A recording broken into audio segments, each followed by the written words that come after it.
Oui, j'arrive pas à faire les pointes, mais chasser ou les croiser. Je vais m'asseoir ici.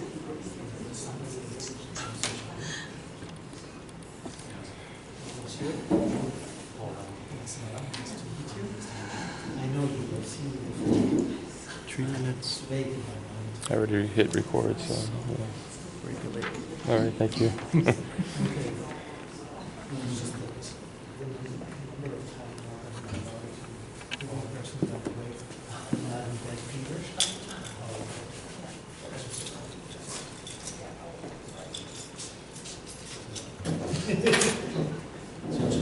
It's not practice by the time it's not making any effect on the right.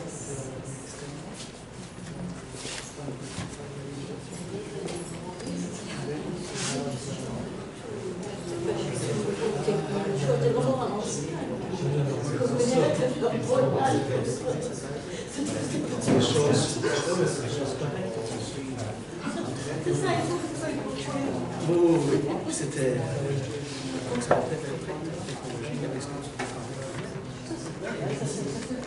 C'est vrai, ça a été... Ça, oui.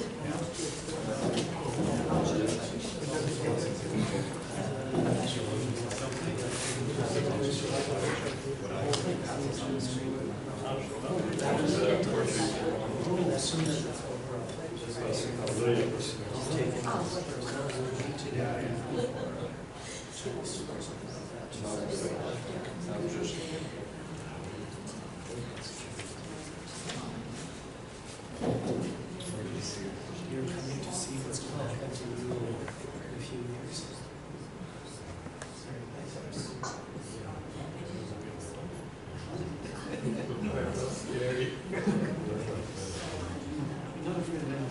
You should feel.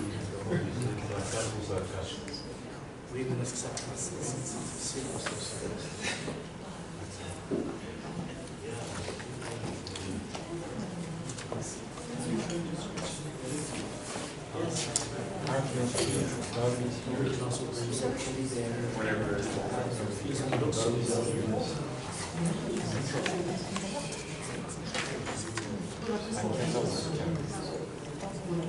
Quand vous sentez une grande aspiration vers la porte, c'est moi qui ça.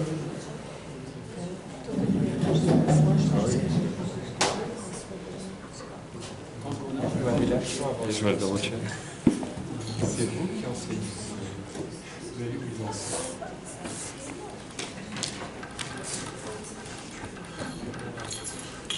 Vous voyez que je vous ai bien ça.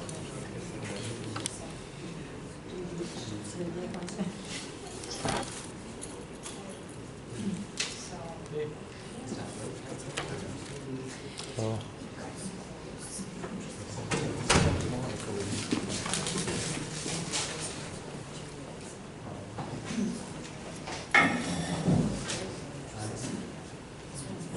So, let's begin. Welcome to you all for this doctoral defense of Mr. Scott Ventureira, whose title is An Exploration of the Christian Conception of God and Creation in Understanding the Origin of Consciousness. So I welcome especially the candidate, Mr. Ventureira, the members of the jury, the director, Maximala, president of Dominican University College, and professor at the Faculty of Philosophy and sometimes Theology as well. Then Eva Apostolova, who teaches here at Dominican College in Philosophy. Then Mr. William Sweet, who is in Halifax online from St. Francis Xavier University. Since Mr. Sweet is also a member of the Faculty of Graduate Studies of the University of Ottawa and an adjunct professor in the graduate program of St. Paul University and Dominican University College, is considered a professor of Dominican College. So welcome, Mr. Sweet. Then we have Professor Louis Roy, who is in Auckland on sabbatical leave. We cannot see him because his computer doesn't have a camera, but he's supposed to be there. So welcome, Father Louis. And then greetings from California. Yeah. 65 degrees Fahrenheit, sunny. This There's no justice. Then the external reader is Mr. Paul Allen, on the far right. He teaches at Concordia University. Welcome to you all. Here is the way we proceed for the defense. There will be a first round of questions in this order. First, Father Louis Roy, then the external reader, Mr. Paul Allen, then Mr. William Sweet will speak third, then Eva Apostolova, and last always the director, Father Maxime Allard. Then after the first round, each professor has 20-25 minutes to dialogue with the candidate. There will be, for those who want, a possible second round of questioning. And then when all is done, since we are online and we cannot, the jury cannot get out of the room in order to discuss, we'll have to ask those who attend to leave the room to let us discuss. It's a first, but that's the way to do. And then we will proclaim the result. Thank you very much. So, Father Louis, we begin with you. Oh yes, sorry. The candidate has a presentation for the. I'm sorry. Go. Greetings to the professors of the Thesis Committee and to all. This thesis endeavors to understand theologically the origin of consciousness through the Christian conception of God and creation, as this has been a real question circulating in theology for close to a century. Although consciousness has a number of different meanings, this thesis will operate with the concept of self-consciousness, that is, the introspective ability of being aware of oneself as experienced by embodied persons. Self-consciousness entails a recognition of individuation, that is, that one as an individual being separated from other beings and the surrounding physical environment.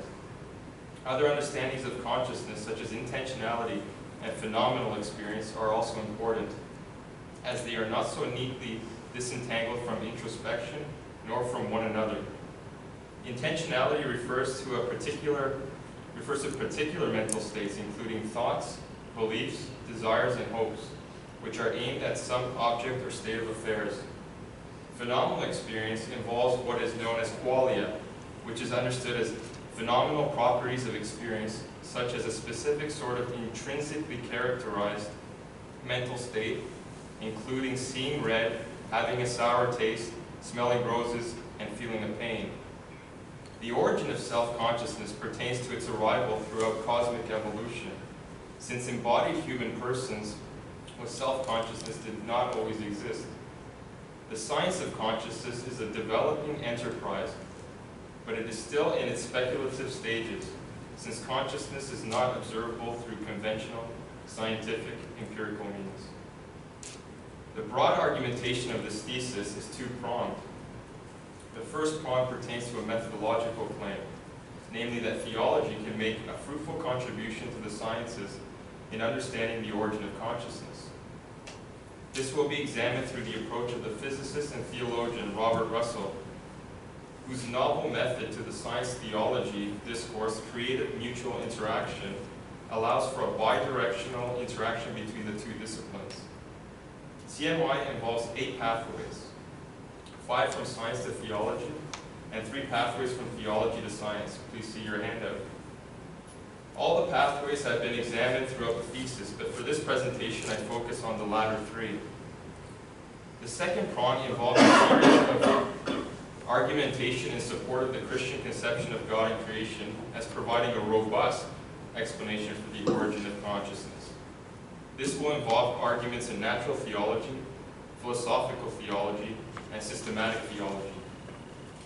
I also examined 3 distinct Christian views concerning consciousness, including J.P. Moreland's substance dualism, the Lonergan-Halminiak model, which I have dubbed the tripartite transcendent model, and Philip Clayton's emergent monism in their application to the origin of consciousness. All of these understandings are supportive of the main project of the thesis, namely understanding the origin of consciousness through the Christian conception of God and creation. Each chapter of the thesis serves a specific function for the overall argumentation. which plays a vital role.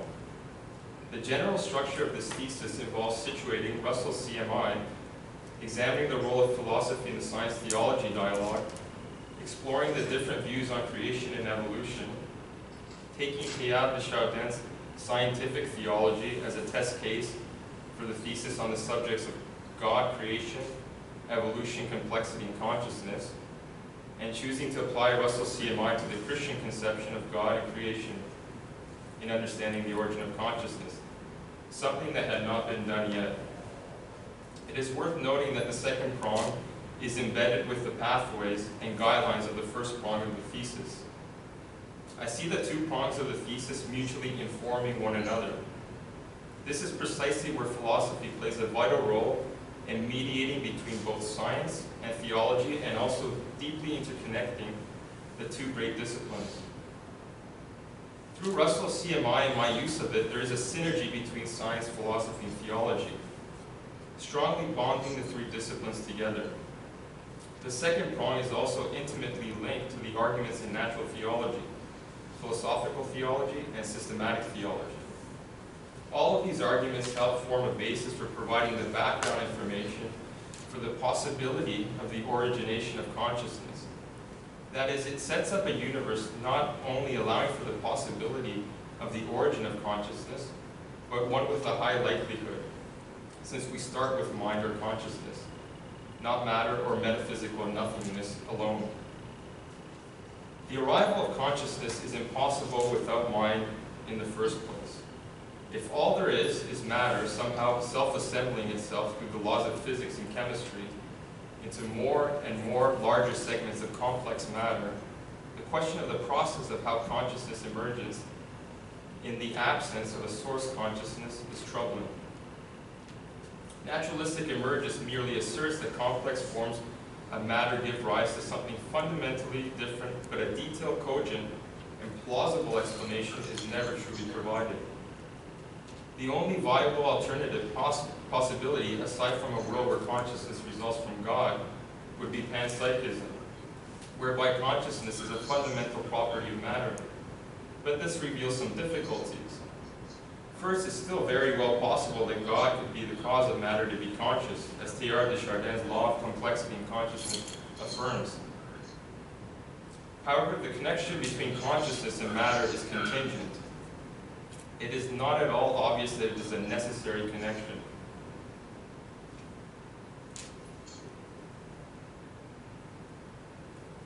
At this juncture, one may wonder which Christian conception of God I am utilizing. The Christian conception of God that I am working with has been referred to by philosophers and theologians in the Anglo-American realm of philosophy and theology as the classical Christian conception of God. Aside from the classical Christian God being a tri-personal God, as revealed through the salvific designations of God the Father, God the Son, and the Holy Spirit, the classical Christian conception of God shares in the attributes of what is known as classical theism. The God of classical Christianity is considered to be a maximally great being, who also has the attributes of omniscience, omnipotence, omnipresence, and omnibenevolence. Some classical Christian theists go on further to support God's aseity, simplicity, immutability, impassibility, and timelessness. The purpose of maintaining the classical conception of God is to refute naturalism, pantheism, polytheism, process theism, and open theism. It is worth noting that while these attributes are accurate descriptors in understanding the nature of God for complex composite beings such as ourselves, they actually do not fully encompass the nature of God. God's nature, as will be argued, is one of simplicity, where there are no real distinctions within God. That is, God represents unity without distinction in the doctrine of divine simplicity. Having briefly explored the Christian conception of God, we now turn to the Christian conception of creation that I am operating with. In Christian theology, the notion of creation entails God endowing His creation with order, structure, purpose, and intelligibility. This is why modern science emanated out of the Judeo-Christian world, and why It guarantees the successes of the sciences and any rational endeavor, since creation is the product of an omnibenevolent and omniscient God. In attempting to understand and explore the very endeavor of this thesis, a particular understanding of both evolution and creation is necessary. God is an eternal and necessary being, whereas the universe is considered to be finite and contingent, as exemplified by most models in cosmology. An essential component of biblical theology has always been that Yahweh created and sustained the world. There are 6 broad models of creation and evolution that are compatible to varying degrees with the Christian conception of creation, including young earth creationism, old earth creationism, intelligent design, and 3 theistic evolutionary models, such as non-teleological evolution, planned evolution, and directed evolution. Each of these models faces difficulties either from science, philosophy, and/or theology. For the purpose of this thesis, given scientific evidence, philosophical and theological robustness, and compatibility, I favor the theistic evolutionary models of PE and DE. Both of these models entail an evolutionary universe where all biological life is interconnected through common descent. PE allows for a more autonomous universe, whereas DE, based on what is seen for a believer as evidence of God's action, allows for a more directed evolution. Nonetheless, both involve God's action, but differ on how that may look. Now we will turn to the first prong of this thesis, namely the fruitful contribution of theology to the sciences with respect to the origin of consciousness. The question of the origin of consciousness has yet to be approached from the perspective of theology offering insights to the sciences. What fruitful contribution can theology make to explain the origin of consciousness? Throughout the thesis, I suggest that theology can interact with science, but by no means do I mean this in a dogmatic, authoritative sense. It is to create an openness to exchange ideas between scholars in a mutually beneficial ways, while recognizing the fallibility by the speculations and hypotheses offered by either side.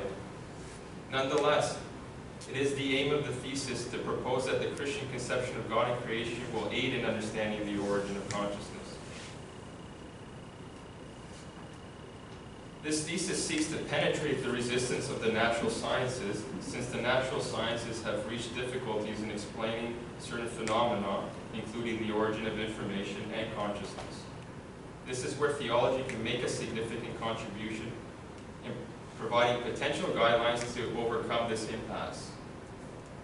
There are 3 essential elements to Russell's CMI: critical realism, Lacatosian problem shifts, and epistemic holism. At this point, we may ask if there is a presupposition present, namely that science and theology are epistemologically on par. I would have to say a resounding no, with several qualifications. A number of issues must be disentangled. First, we must examine the approach of critical realism, which functions as a philosophical bridge between science and theology. A few key points must be kept in mind. Critical realism holds to an objective understanding of the world, but the data and development of every field, including science and theology, are not conclusive, but provisional. Number 2, scientists and theologians are not in a turf war. No one is trying to subsume each other's disciplines. Number 3, critical realism is primarily rooted in the secular disciplines of philosophy of science and philosophy of religion, leaving it open to various theological purposes. Number 4, it is compatible with non-reductionist metaphysical perspectives. Number 5, we must be mindful of both the differences and similarities between science and theology. It should be pointed out that theology has a particular method which involves scripture, reason, tradition, and experience. The scientific method differs since it involves observation, measurement, and experiment, and the formulation, testing, and modification of hypotheses. Both methods are clearly distinct, but does this mean that they never intersect? Or does this mean that they do not have any similarity? Or that they have nothing to say to one another? Similarities are typically cognitive, not epistemological. Both disciplines engage in some sort of experience, understanding, judgment, and thinking or acting in a particular way. For instance, Ian Barber, in his book Myths, Models, and Paradigms, The Nature of Scientific and Religious Language, has suggested that the method of theory construction through imagination, metaphor, and model, the ways that data are interpreted by theory, and the existence of metaphysical and aesthetic elements and theological paradigms are rather analogous to their role in science. Suggesting that science and theology merely occupy separate domains of inquiry involve what is known as the demarcation problem, namely that of neatly separating theology and science. But this seems highly unrealistic. Philosophers such as Alvin Plantinga and J.P. Moreland have questioned the strict separation of theology and science. Why should they differ qualitatively in every respect? For instance, when it comes to questions of origin, such as the origin and nature of the cosmos, life and humanity, including consciousness, both science and theology seem to make propositional claims about such things. It could be that science or theology could be right or wrong about such things. The monotheistic religions like Judaism, Christianity, and Islam make claims about space and time that may agree or disagree with particular scientific claims. Moreover, it is undeniable that many scientific theories have metaphysical and theological implications. There are thinkers who maintain that modern science and theology must be either compartmentalized or in conflict. According to the verification principle, theological and metaphysical claims were tantamount to nonsense, since they could not be verified.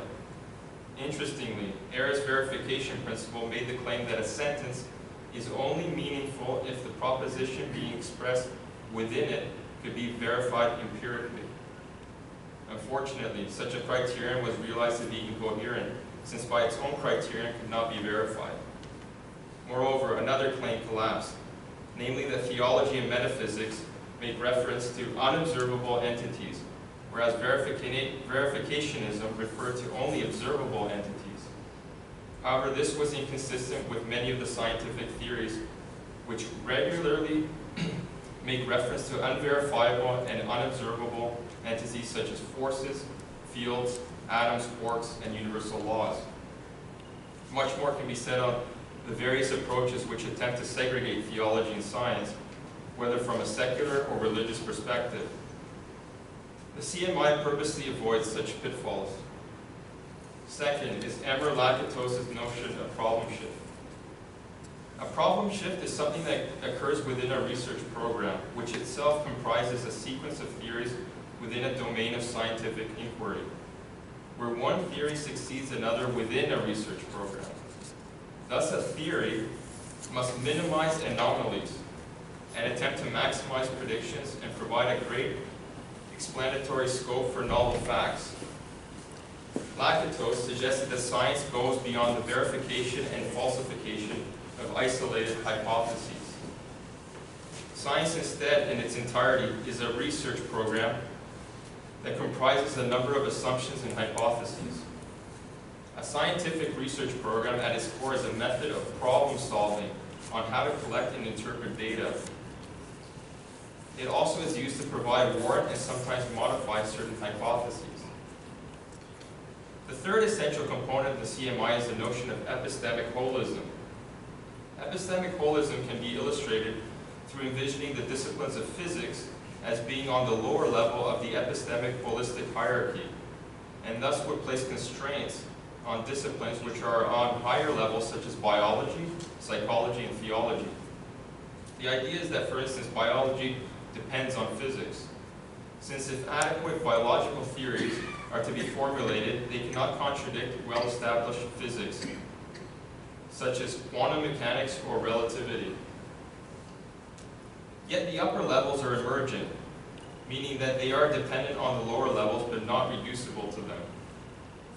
This allows for theology to make novel claims about the world that may not come about through biology or physics or psychology.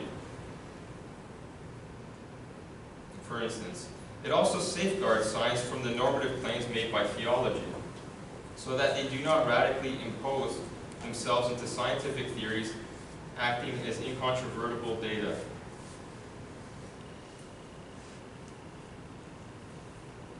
I will now go over paths 6 to 8, whereby theology can interact with the sciences with respect to the question of the origin of consciousness. You can refer to the handout delineating the 8 pathways of Russell CMI. Path 6. Theology can provide some of the philosophical assumptions underlying the sciences. In terms of pathway 6, our focus will be on the philosophical argumentation revolving around divine simplicity, which argues that God does not possess any physical, temporal, or metaphysical components. This acts as a shorthand for the basic ontology of the first cause. Path 7.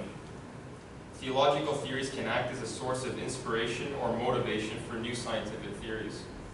For instance, a theological theory of God's action and God interacting with His creation can be aided by a scientific theory of consciousness which takes information seriously.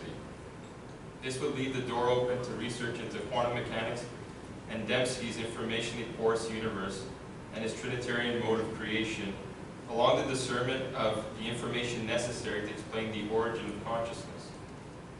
Several scientific theories of consciousness are worth exploring to even begin to tackle this. This, in the thesis, is explored in the guidelines for future research. I'll briefly unpack QM, Dembski's informationally porous universe, and the Trinitarian mode of creation in terms of the relation to the origin of consciousness.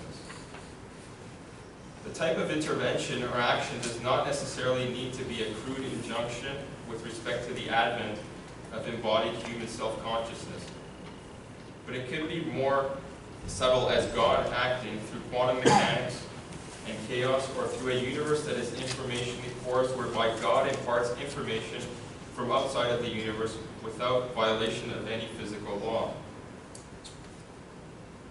An informationally porous universe is one where there is a deep linkage between information and quantum mechanics.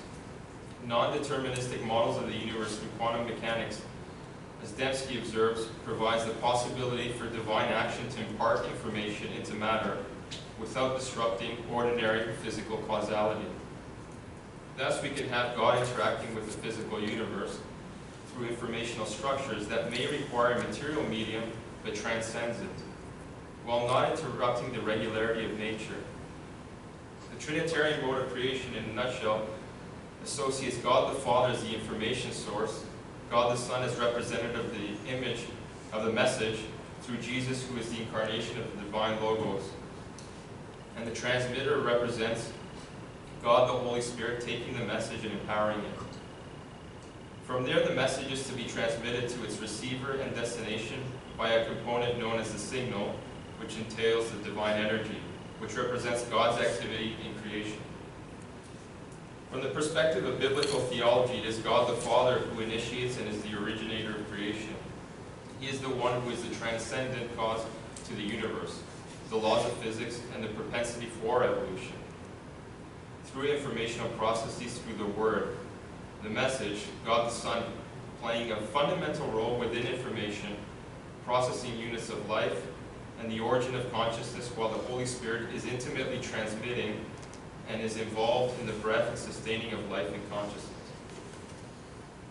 Dembski's notion of an informationally porous universe and the Trinitarian mode of creation could provide interesting fruits when combined with scientific theories of consciousness, such as integrated information theory or psychophysical semantic integrated information. IIT attempts to discern whether a particular system possesses consciousness and to what degree. In order to circumvent the hard problem of consciousness, IIT begins by assuming consciousness's existence and then finds evidence for it through the physical substrate, where consciousness is embodied, that is, the brain, to give an account of it.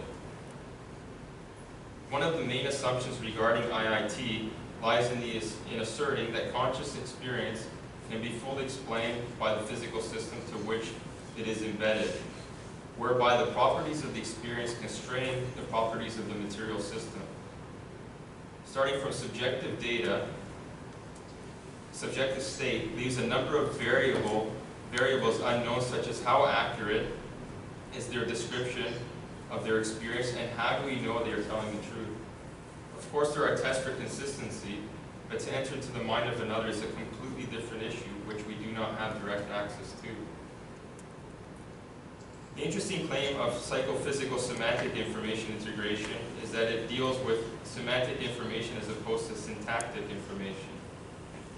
PSII is proposed as an alternative to IIT and suggests that it has a number of advantages over IIT as an empirical scientific theory of information, including that organisms, in our case humans, do not merely process information but sample it through constructing meaning that is semantically and also discarding information.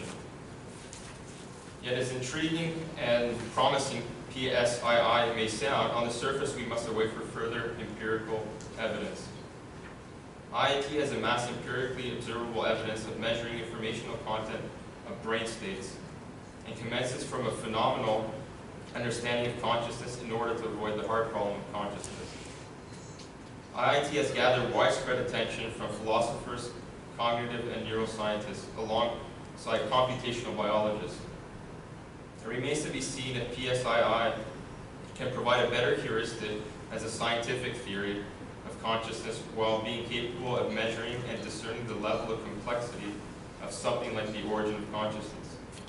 If PSII can measure the informational content required for organisms to formulate or construct meaning, as for instance in a minimal threshold for self-consciousness, then we would have a scientific theory of self-consciousness. As to how this is scientifically quantifiable remains to be explored through empirically verifiable means by a controlled, observable evidence. This would begin to give us a clue into the discernment of its origins.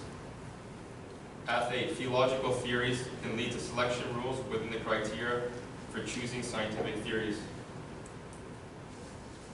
It will be worth examining various theories of consciousness with respect to this pathway. For instance, in the doctrine of divine simplicity, if the doctrine of divine simplicity has any semblance to the transcendent component of human nature, such as the self, which is not reducible to the material substrate, as our physical bodies, whether one assumes a dualist, a strict monist, or a dual aspect monist position, it would nonetheless be true.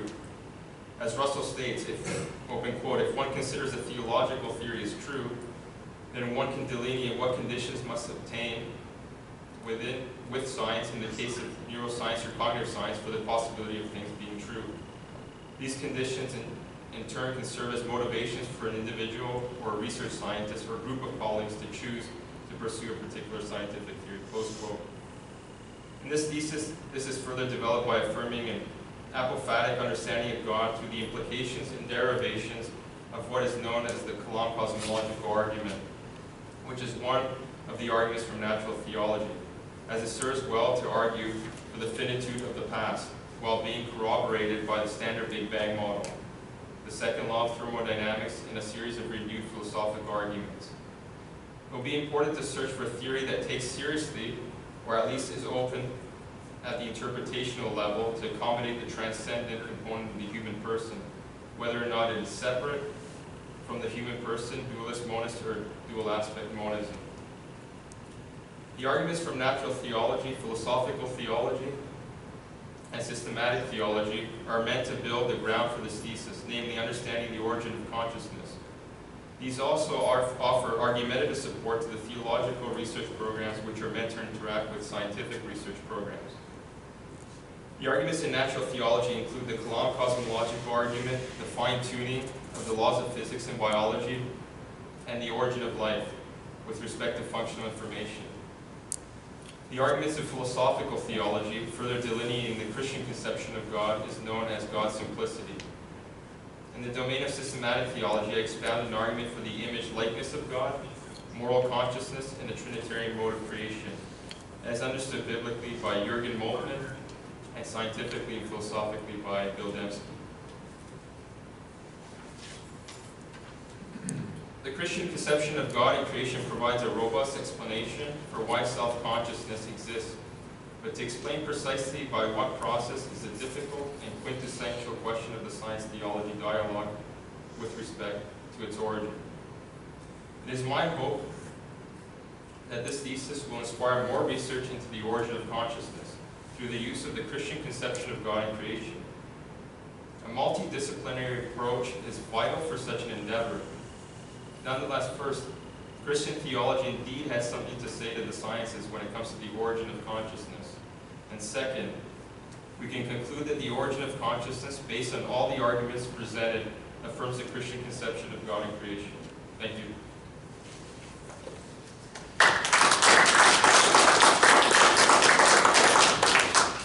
Thank you, Scott. Now we begin the first round of dialogue or question with the readers.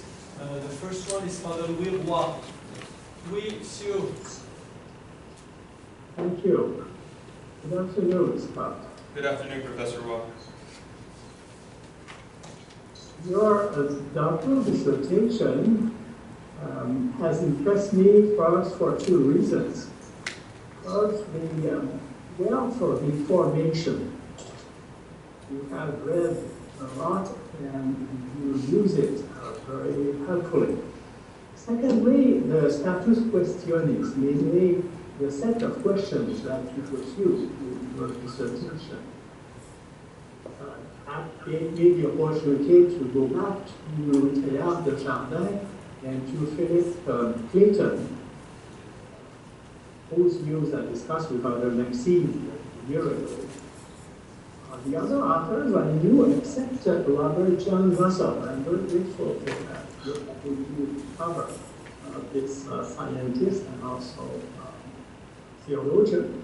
He got a master's, if I'm not mistaken, here in Berkeley. I think so, yes. My questions are not going to be objections, but more a need for clarification. On page 235.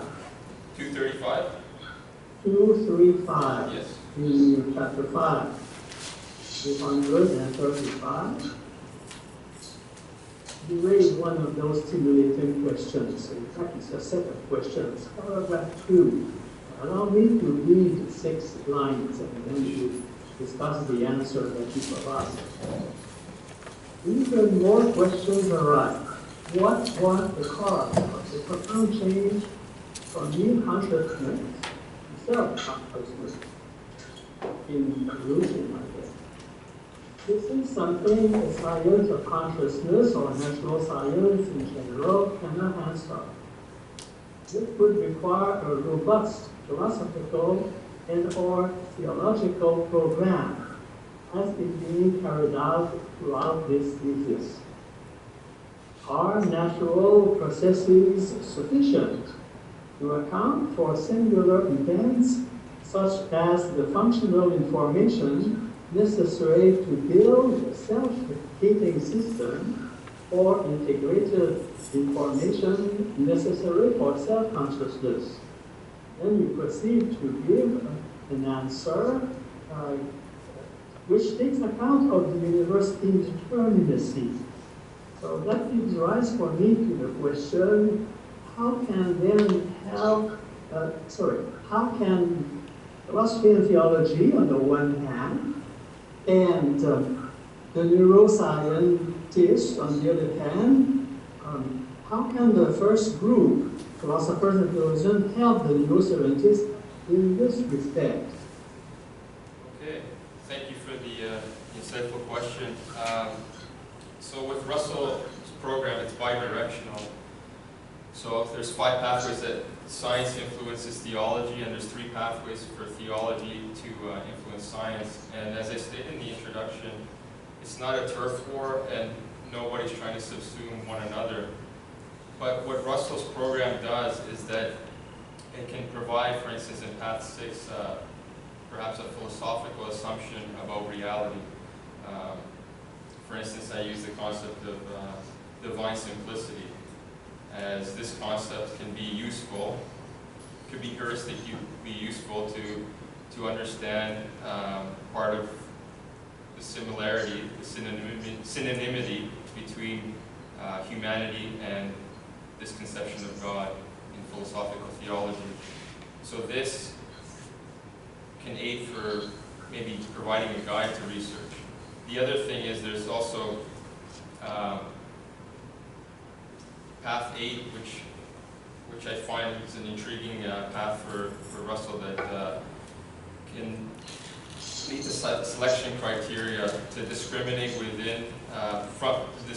from other scientific theories. So this is why I focus on IIT, for instance, and PSII and OR, which is the Hammeroff-Penrose model, because these scientific theories seem to take information very seriously, and I think partially because of other notions of how God can interact with reality through informational structures, as we saw with Dembski, I think that these scientific theories would be more viable than other scientific theories, maybe perhaps as expounded by the Churchlands or Dan Dennett that support some kind of eliminative reductionism. So I think that theories that focus on information allow for God's interaction with the world without intervening in a crude way, which is one of the fears of Russell with his non-interventionist objective divine action. So quantum mechanics and information theory can provide fruits for further research, and discriminating from other scientific theories that might be reductive. Does that help answer your question? Yes, it does. Thank you.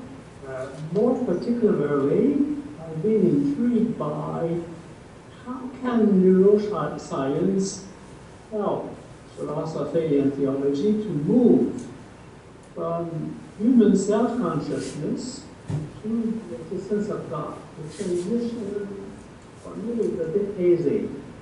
The transition, sorry. Okay, so the transition is hazy in terms of demonstrating God's existence from a scientific theory of consciousness? Newton favors that in one of his books, I think. And in contrast to Alexander and others, who think that there is a kind of deification of the world, so it's immanentist. But how is it that, from the point of view of human self-consciousness, we can affirm the existence of the cause?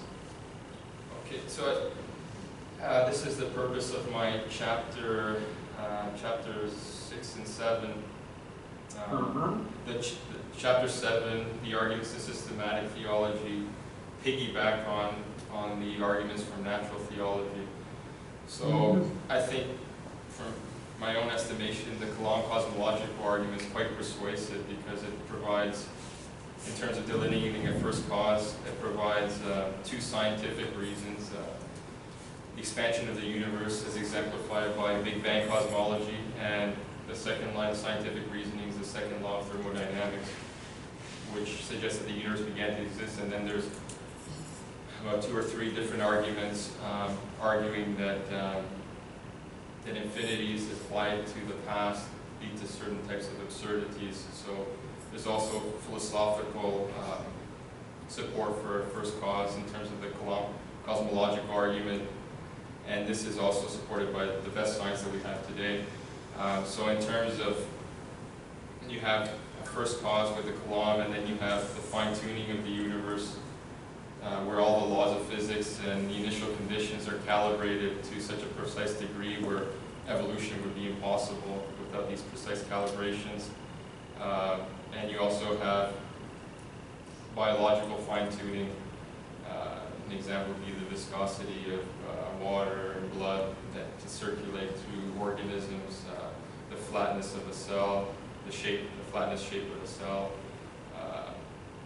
There's certain parameters on the planet that are conducive for life to emerge.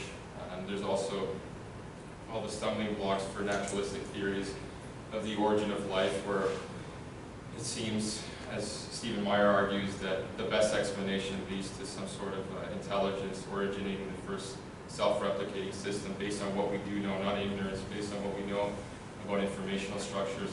So combine all these arguments, it provides a universe where it seems likely that consciousness can emerge, because you start with mind first. In a naturalistic universe, I just don't see how complex forms of matter just reassembling themselves somehow can lead to consciousness. It's almost as if you're trying to get something from nothing.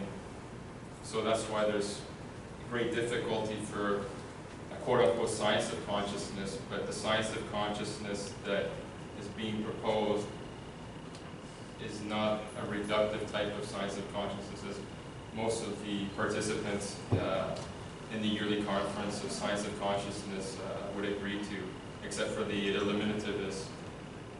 And so, based on what I call the natural theological arguments, it leads to the propensity of affirming not only God's existence, but that we are in this evolutionary universe, that this would actually emerge as opposed to a naturalistic one. I'm not sure if that completely addresses the question. I can go further by clarifying some issues if you'd like. In your thesis, you have clarified the interaction between neuroscience and philosophy theology, and the benefits that each group can gain. There is another interaction that exists. It is between God, Creator, and the universe. We know that Hartshorne, the Whitehead's disciple in the United States, has talked about classical theism. And many theologians repeat that, especially the criticism of classical theism, in which God would be a substance isolated from the universe. So no. And they propose an interaction between the Creator and the universe based on God's immanence and not the pure transcendence without immanence, which would be typical of classical theism.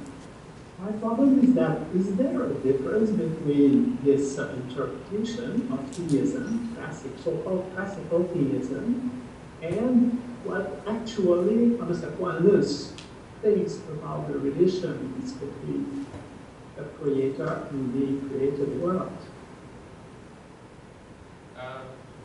Yeah, so for instance, when I look at Teilhard de Chardin's work, he affirms Christocentric pantheism, and Philip Clayton also affirms a pantheist understanding where God is, you could think of God as being the soul of the universe, and the universe being his body. I don't necessarily affirm such a position, but it does maybe clarify some issues in terms of understanding how God is immanent. But it's not necessary. There's a lot of work that's been done with concepts of time. William Lane Craig has worked heavily on philosophy of time and how God can interact within time. So once the universe begins to exist, God is within time. Prior to the universe's existence, God is sans time. And so this is a possibility without giving into pantheism, perhaps. But I'm open to it, and I suggest in the thesis that even these pantheistic understandings like Philip Clayton's or Teilhard de Chardin can lead to some fruits in understanding the origin of consciousness. I'm not close to it. Philip Clayton has good observations about this relation between the Creator and the created universe. And unfortunately, he talks about the dualism, which he puts forward. I would rather talk about or speak of duality, in the sense that God is not reducible to the world, the world's evolution. So So that would be something that you could and myself also could pursue, the difference between an interpretation of philosophical knowledge in which there is an immanence. Absolutely, that's missing. Therefore, really, God does sustain the evolution of the world in a very intimate way. I would like to ask the last question. Is there a difference between a definition of consciousness and of self-consciousness and Lonergan's definition? You use Lonergan and you use some Calmenia, someone I've been in dialogue with, about that. So, first, you have a distinction which is very useful between consciousness in the world, correction, and at some point, perhaps, in time, you correct me if I'm wrong, self-consciousness. And self-consciousness is decisive. Well, Lonergan has also a difference between consciousness and self-consciousness. Are you purposefully departing from Lonergan and in the absent interpretation? Why? In the introduction of my presentation, I made the distinction between phenomenal, introspective, and what was the third one? But there's three different types of consciousness that interact with one another. The intentional. So I mentioned the introduction is something I'm going to go back to the thesis and revise, that I don't think we can extricate all these three definitions from one another. They're profoundly interrelated.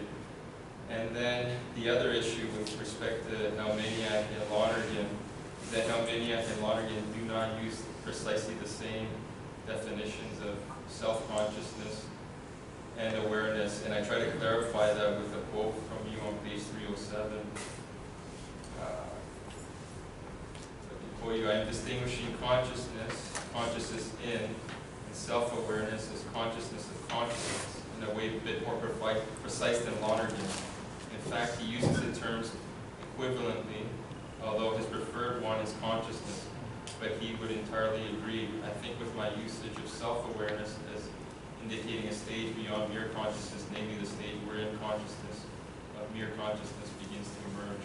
So that's a quote from your text on mystical consciousness, and I think that kind of clarifies a little bit the issue with Lonergan. And I found that based on my study of Lonergan and Helminiak, they don't make these neat distinctions between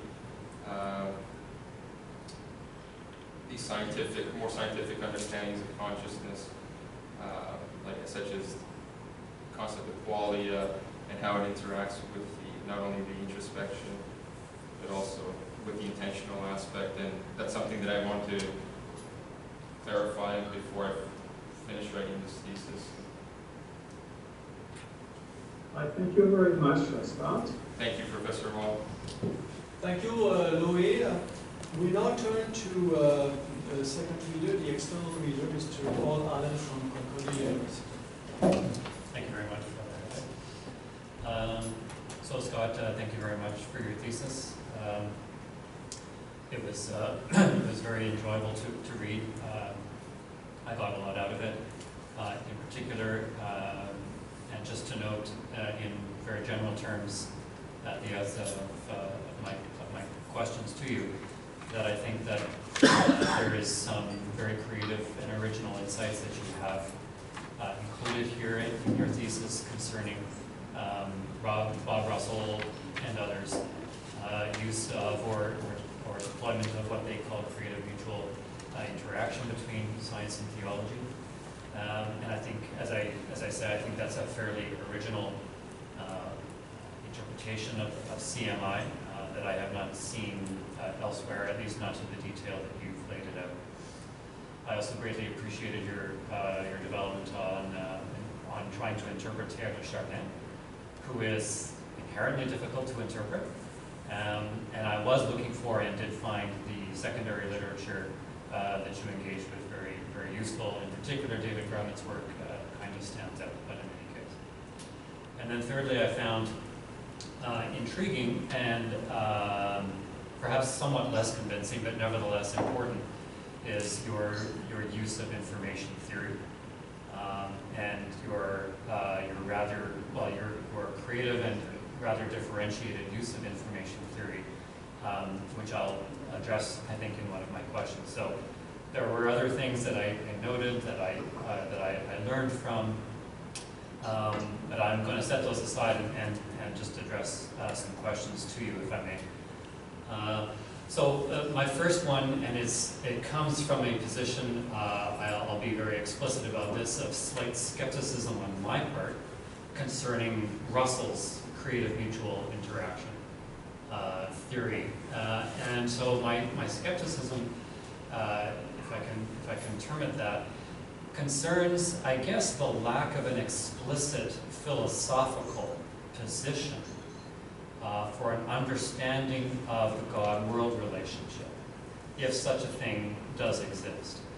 So what I mean by that is, and I think we see this just in glancing at the 8 steps that's in the handout that some of us have here, that what we have on Russell's part, and you've described, I think, 3 aspects of CMI here today very usefully, but I think what we have from Russell, if I'm not mistaken, is a way to try and police the traffic of claims that go back and forth between science and theology.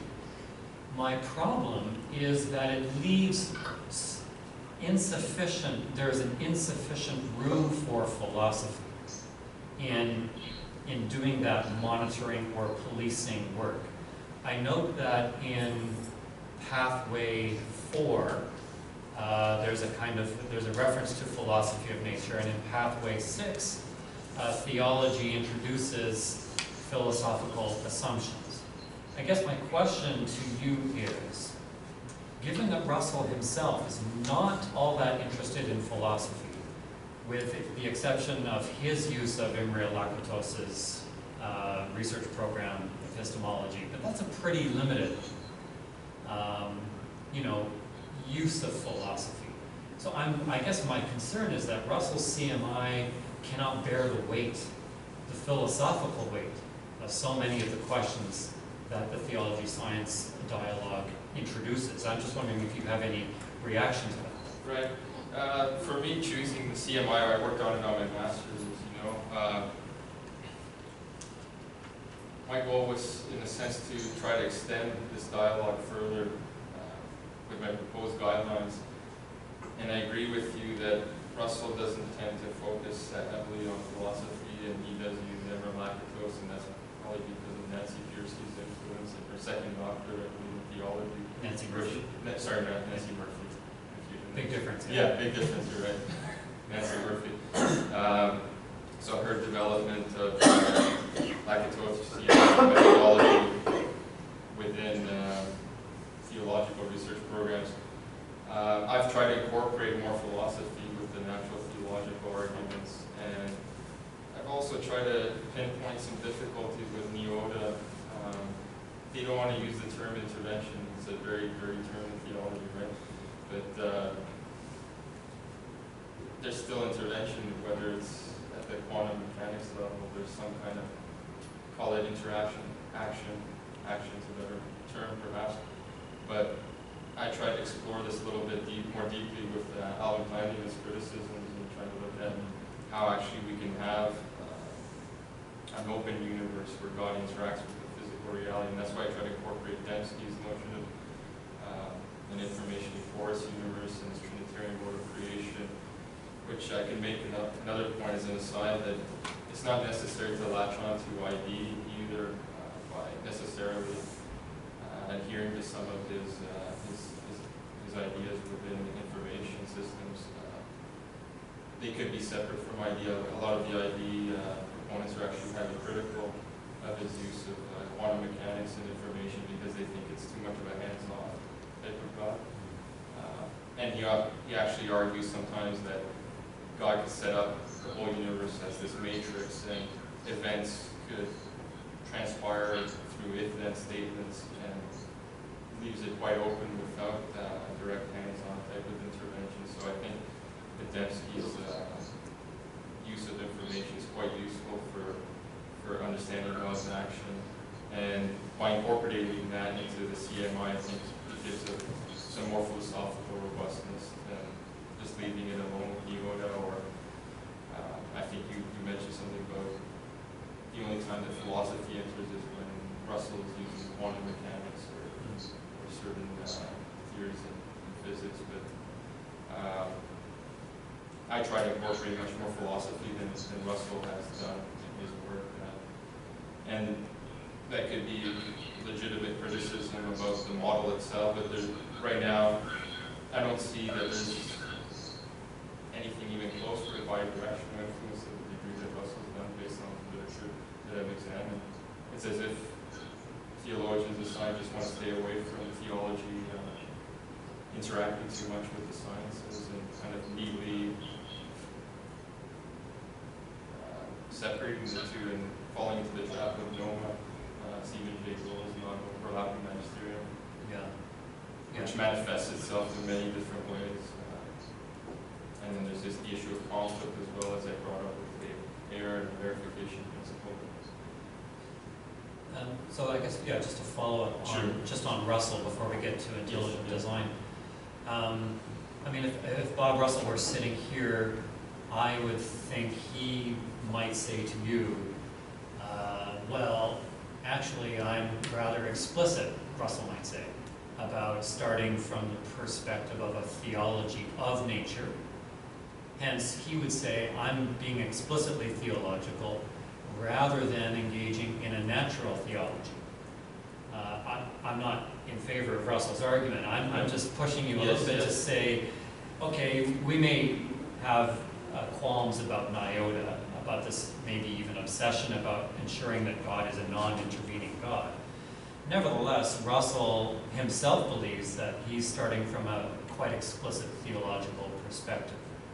So then I guess the question is, how do you defend natural theology, which is sort of, it's there in your thesis with regards to the Kalam argument.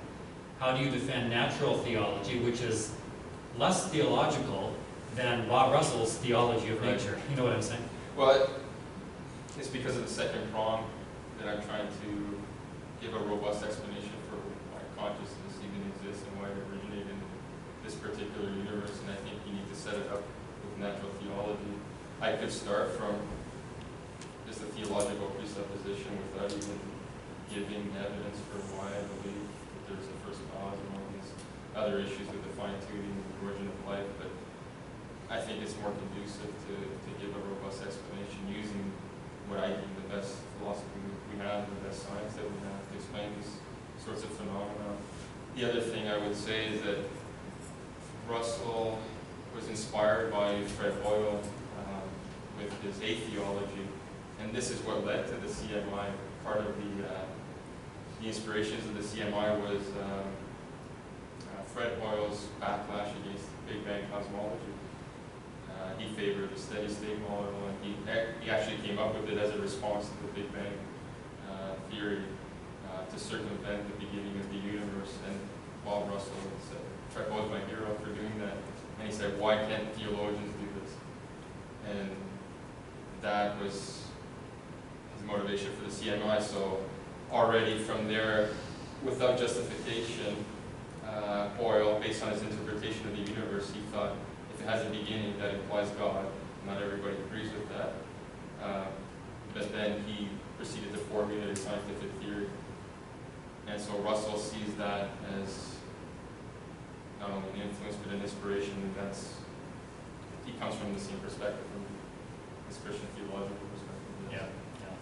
All right, well, I'm going to leave Fred Hoyle alone because I want to talk about intelligent design.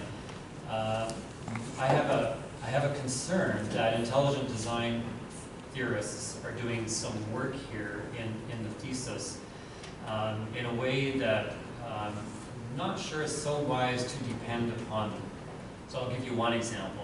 It's at the beginning of chapter 3, where you talk, or refer, I should say, you refer to, I think it's 6 definitions or 6 meanings to the word evolution. Yeah, there's 8, but 2 of them are kind of, Okay. yeah, Right. referred to. Yeah, you're right. Yeah, I mean, it was one instance, and I, there are others, and not want to go through all of them, but that was one instance where because I think the reference was to Stephen Meyer. And Stephen. Yeah, it was a co-authored article and book. Yeah, I mean, I have a lot of difficulty with relying upon intelligent design theorists' definitions Right.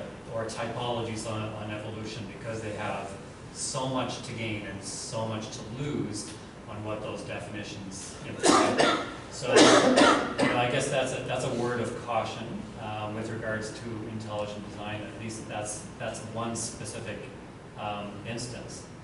But this, so there's a wider problem, I guess, which is you're relying on intelligent design theorists' understanding of information theory. I guess, are there not other theorists of information that you could have, would have, might have relied upon that would be, I guess, more consistent with Russell's CMI? I mean, I don't know, Russell's CMI and Russell's Nyota are 2 different things, but obviously in Russell's mind they go together. Obviously Russell would, if he were here, would object strenuously to the reference to intelligent design theorists. Does that not present a contradiction between using CMI on the one hand and then using information theory, at least as it's being used by intelligent design theorists, on the other hand? You see the tension there? No, of course. But I do try to use quote-unquote scientific theories of consciousness that involve information. Tanani and Cox, IIT, and then the student that I met at the Science of Consciousness, he's working with somebody at the philosopher and the physicist and the biologist trying to formulate the PSII. He's actually working at CTNS, and he came up to me at a Science of Consciousness conference and saw a picture of Bob Russell I had in the poster with John Paul II, and he introduced himself, and that's how I found out about his theory. But yeah, there certainly is a tension, but that's why I mentioned that I don't think that Dembski's notion of an information porous universe is dependent on all of his work on ID. It could be separated, I think. And so there might be a little bit of work that has to be done to demonstrate that, and I could unpack that in the thesis, so it's not problematic with the CMI, because I know that obviously Russell would be displayed. Well, and not just Russell. I mean, I know many of the Science-Theology. It is emotional, as you cited a couple of times in your thesis, perhaps irrationally so.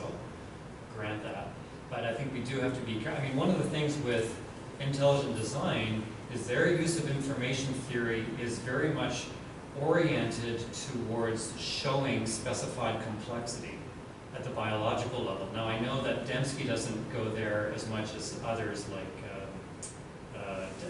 Dalton, the fellow, Michael Behe. Michael Behe. Well, Yeah. Michael Behe would do, he relies on irreducible complexity. Fair enough. Yeah. But,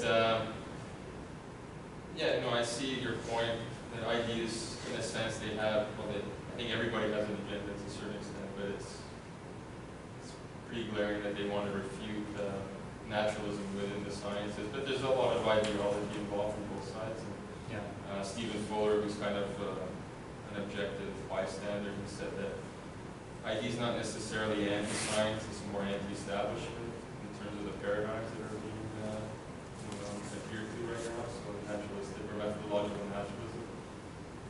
And that leads to a host of other issues. I just want to make a point about the 6 definitions of the 8.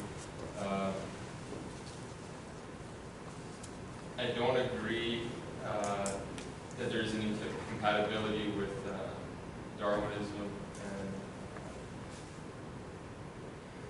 or theistic Darwinism, for instance, necessarily with God's action or the existence of God or the Christian God's interaction with reality. which the ID proponents want to reject on grounds that evolution, as interpreted by Neo-Darwinism, is kind of a blind wash maker. So definition number 6 expounds that. I think that Neo-Darwinism is fully compatible with Christian theism. I put a section in chapter 3 explaining that, showing the Richards and the Plantinga debate. So the definitions themselves, I see your point about it potentially being problematic because it's coming from Meyer, but then again, he claims that it's the standard definitions of evolution that most people would agree to. So there's that issue as well. So, and I can compare it to textbook definitions of evolution, because you sort of suggested it could lead to some problems, all these different types of definitions. But I wanted to make it clear that these metaphysical impositions into biology are not what Neo-Darwinians sometimes claim to be purely scientific. Yeah. To claim that something's undirected and purposeless, they don't know that. Yeah. I mean, just in terms of defining evolution, usually what transpires is some version of simply distinguishing between the facts of evolution or facts and the theory of evolution, and both of those things have numerous branching out subcategories or what have you. Do I have room for one more? Yes. Okay. So let me just get on focusing on one other part of the thesis. I think chapter 6 or 7. Okay. How do you define, or how do you understand the difference between philosophical theology on the one hand and systematic theology on the one hand? Just because these terms were doing different things in the thesis, and at some point it was a little bit unclear to me just what that difference was. So personally, my take would be that systematic theology would involve, encompass different domains of theological inquiry, including biblical theology, which I try to incorporate, and then philosophical theology would be more in line with studying something as the nature of God, as I expounded with my simplicity. So that would be the distinction in very simple terms. And just to go back to the point about information before we move on, I did purchase this book that you recommended. So I'll look into that and see what fruits can be learned from that, and if I can incorporate them in Debsky's work, or see which one might be better. Thank you. Thank you, Mr. Allen. We now turn to Mr. William Sweet, who is in Halifax at St. Francis Xavier University. We don't hear you. We don't hear you. Leo. I'm trying it.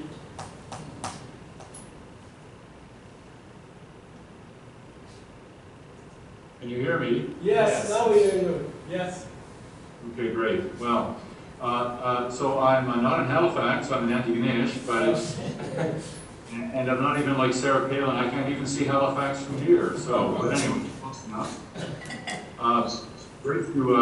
great to be here virtually, and great to hear you, Scott. I read your thesis with great interest, and I certainly appreciated the wide range of materials that you looked at, the scholarly, popular, and so on. I've got three broad questions. I don't know if I have a chance to ask them all, but we'll see what happens. The way some of these issues were addressed in part in your opening remarks. I guess you sort of thought a bit about the readers' reports, and I think you tried to engage them.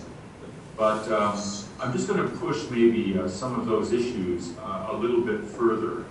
I guess the first broad question is about, let's call it your first prong, about the relation of theology and the sciences. I'm trying to get clear in my mind what exactly your claim is, and then whether you got it exactly right. So let me just say a little bit about that. You say that theology can make a contribution to science. So my first question, and you dealt with this a little bit, was, are you talking about theology, or Are you talking about facts about the existence of God, the existence and nature of God, which is not the same thing as theology? Or are you talking about metaphysics? Because you do talk about the Christian conception of God, but when you go on into detail about that, you talk about omnipotence, omniscience, goodness, aseity, and so on. Those are, let's call it, the philosophical ways of understanding God, or the Christian God. But it leaves out a lot of other elements of the Christian God, justice, mercy, that sort of thing. So, what is it that can make a contribution to science? Is it theology, or is it something about the existence of God, or is it really about metaphysics, or natural theology? I can pick up on the point that Paul was just pressing. So that's going to be the first part of that question. The second is to say that theology, or whatever it is, makes a contribution to science. I want to get clear what exactly we mean by contribution. When you refer to Russell's creative mutual interaction, I'm thinking, is it that theology makes a scientific contribution to science, that is, it gives it missing data? Or is it that theology can inspire scientists in some way, and then the scientists will have to go and do the hard work of actually going back to the science and doing the actual work, but somehow they get an inspiration from it. You talk about leading to selection rules for scientific theories. I don't know what the leading word means there. Like, how does it lead to selection rules? Does it, entail them logically? Does it inspire people, something like that? So what exactly, just for me to get it clear, are you trying to say when you say that theology can make a contribution to science? Just make that clearer to me. I'd be grateful. And then I can follow that up with maybe the issue of whether or not that's right. But okay. Okay. So there's two parts. What's the distinction that I'm using between theology and it's called natural theology, philosophical theology, metaphysics, and metaphysics. So within the thesis, the whole chapter 6 is mostly natural theology and one philosophical theological argument. But this pertains, well, to both claims that theology can make a contribution to the sciences, but it also pertains to the robustness claim as well. And you've made the point before that it's not clear the connection between the two. And I tried to make the connection clear that there's a synergy between the three disciplines, between philosophy, theology, and science. So the distinction between natural theology, philosophical theology, and systematic theology. I do expound a series of systematic theological arguments that largely depend on, some of them depend on biblical theology with image and likeness, but some of them are intertwined with other philosophical elements, such as the Trinitarian mode of creation, which also I depend on Jürgen Moltmann's biblical view of the interaction between the Father, Son, and Holy Spirit in creation. I think it's a difficulty to try to completely neatly disentangle all these three. I see that philosophy is playing a heavy role in the theological arguments that I'm constructing as well for the purpose of this thesis. So I'm not sure if you're asking me that shouldn't be that way, or... Well, I'm just trying to get clear what exactly your first prong is, that's all. Okay. Then I can get a sense as to right. You persuaded me that that's a reasonable claim. Okay, so for instance, the claim of divine simplicity, I see this claim as giving an undergirding to all of reality in terms of providing an ontology for a first cause. And from there, I can distinguish it from metaphysical nothingness and distinguish it from matter is just eternally existing. So that gives me a leeway into suggesting that this philosophical, theological argument can influence how I view the evolutionary world, the evolution of the cosmos, based on a transcendent cause. Yeah, but So, sorry if I could just. yeah, sure. So is this? I'm trying to figure out. This is going to be a contribution to scientific explanation. That a scientist will say, "Aha, okay, we've got this information. Now I can go back to the lab and do my science. I'll use this." Not at all like that. No, No. I'm not suggesting that at all. So is it that I'm inspired by it? I say, "Aha, that's an interesting insight. Now I have to go back to the lab and do the hard work of actually trying to hash this out in some way." So it's like I get an insight, but it's not a scientific, it's just an insight, and I have to try to bring it back to the lab and work that through. Is that what I do? No, not in that sense. No, not at all in that sense. More in the sense of trying to understand the nature of the cosmos based on the transcendent cause. Not just the transcendent cause, but all the series of arguments that go along with that. So the contribution would be trying to understand the nature of the cosmos and the nature of consciousness as well. So, as I mentioned in the presentation, that it sets up a universe where the origin of consciousness is likely to emerge as opposed to something that's completely naturalistic. So this kind of provides a way of looking at reality, but it's not supposed to give data to the scientists. Okay, now I'm starting to run into problems. Okay, so it's a way of looking at reality, but that idea of reality, can I use that term reality without equivocation in talking about science and theology? Can I use the term origin by talking about the origin of something? Can I use that term without equivocation or ambiguity? Given my metaphysical or theological understanding of that, to a scientist's actual work. So again, I'm trying to figure out that kind of commensurability. I know you've raised this issue, but is there in fact this kind of commensurability across fields that doesn't actually founder on a hope that people can try to draw a sense from one to the other? But some people would say, well, you can't. You just simply can't do it. And it wouldn't just be skeptics. You could be Karl Barth, or you could be Jacques Maritain, you could be Wittgenstein, or whatever, and you could just say, look, you just can't assume that because we use certain terminology in one discipline, that what appears to be analogous terminology in another discipline is possible. Right. So that's the question. So do you have a comment on that? Right. So your difficulty that you're trying to bring forward is that either I'm making the epistemological claim that they are on par, or that they just, if they're not, then they can't interact at all. Is that? Well, I just want to get it.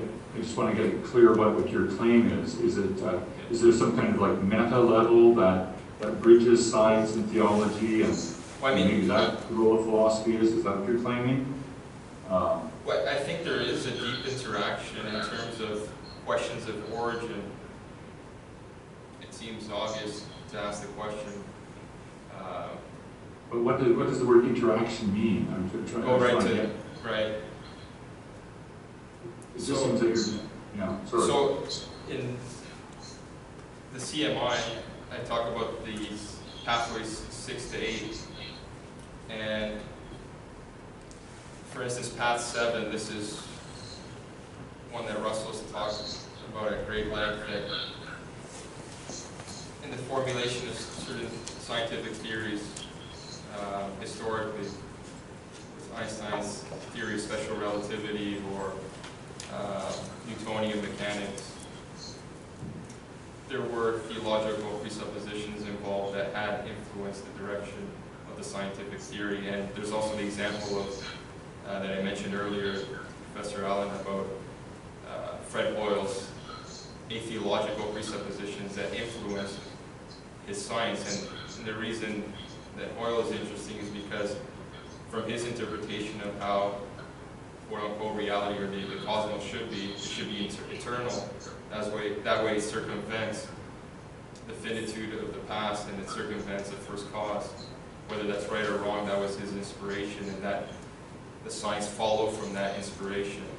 It's not that science is making, that theology is making a normative claim that the physicist has to go back and exactly explain precisely in what fashion God did this all.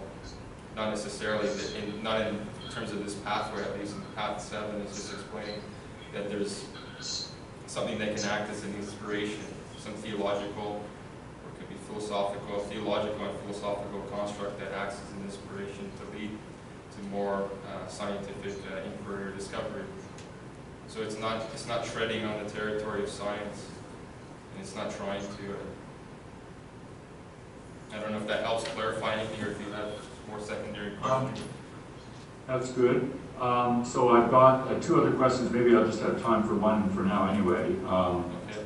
So just change gears a little bit. Sure. So looking at your second prong, I'm trying to figure out how exactly does theology explain consciousness? Now, you could say, read my thesis, so fair enough. But I want to say, are we giving a causal explanation? That is theology going to provide a causal explanation of consciousness?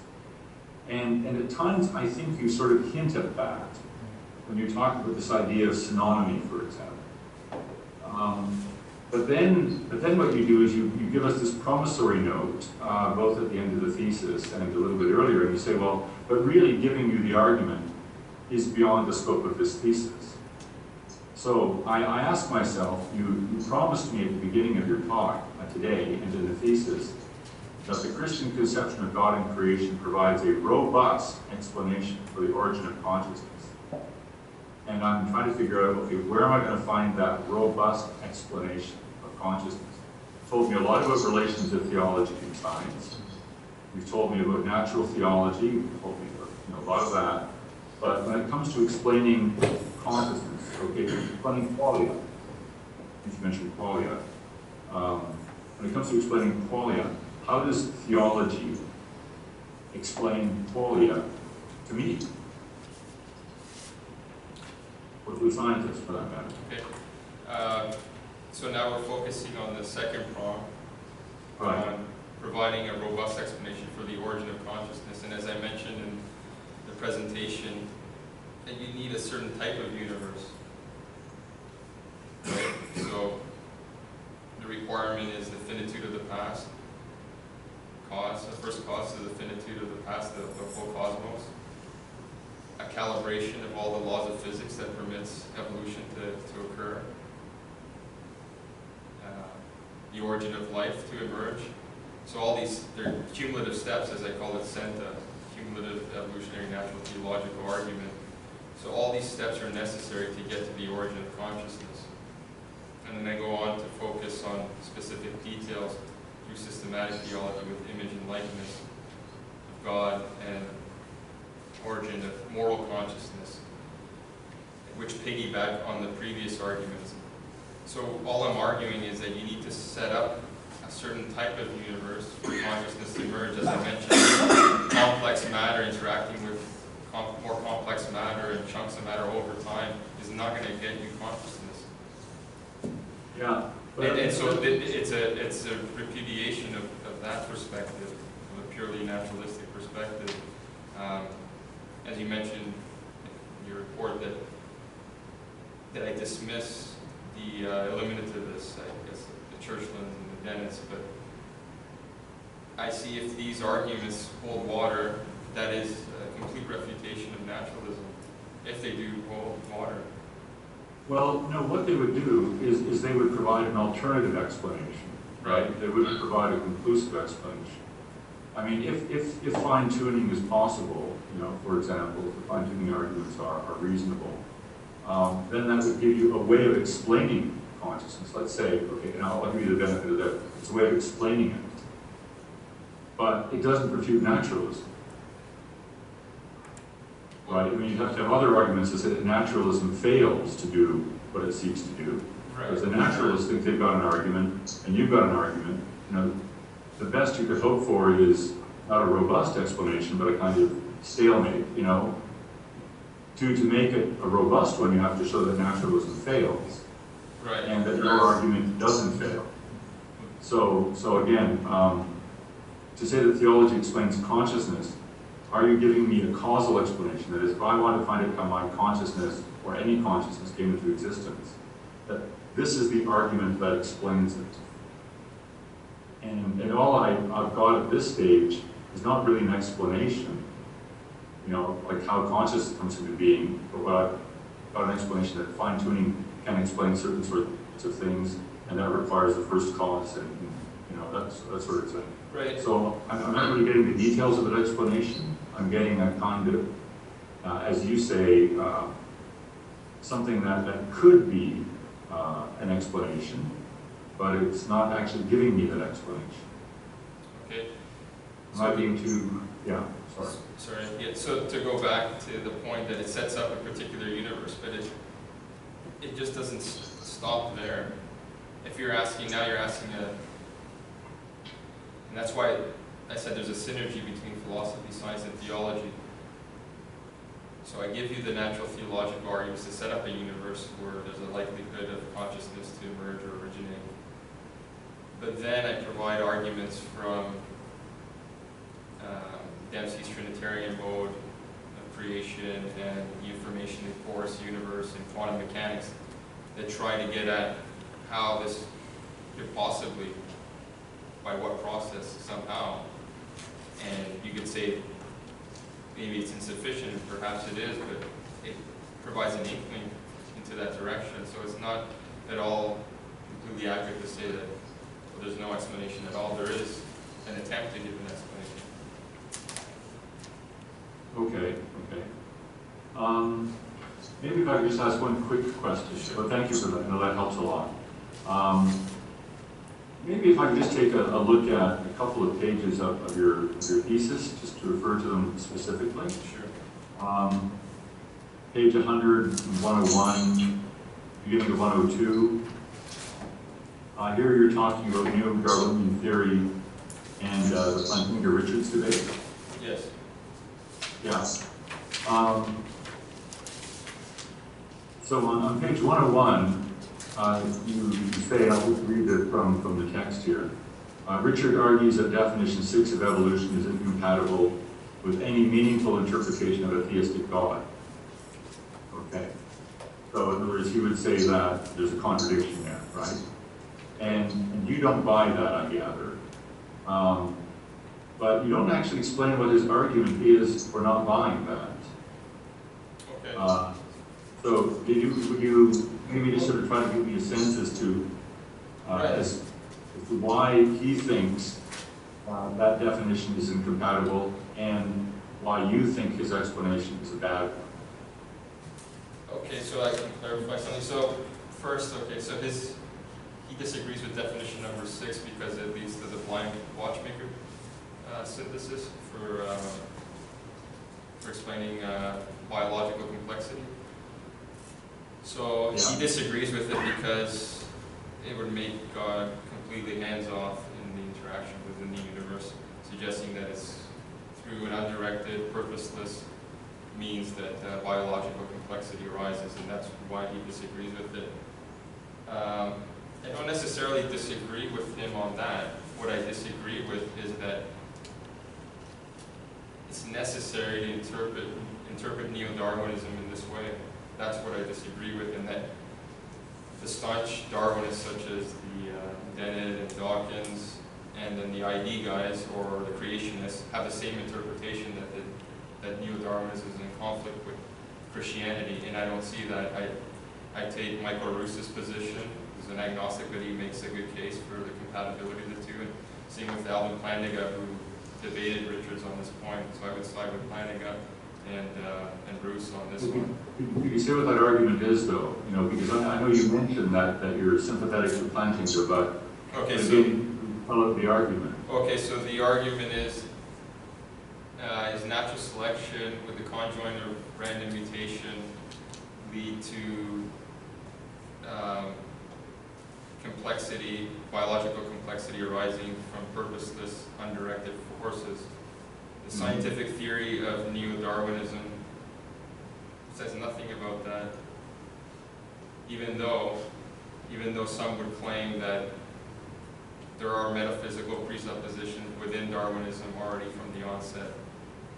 So these other complex issues.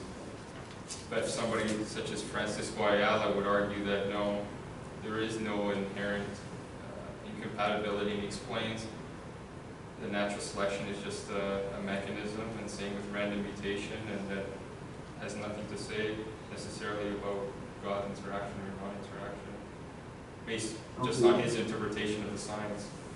So there's the issue of whether the science is being contaminated, so to speak, or is the science just the science and it explains certain phenomena and has nothing to do with God, and that would be the take of some people, but I don't see an inherent conflict between Neo-Darwinism and Christian theism.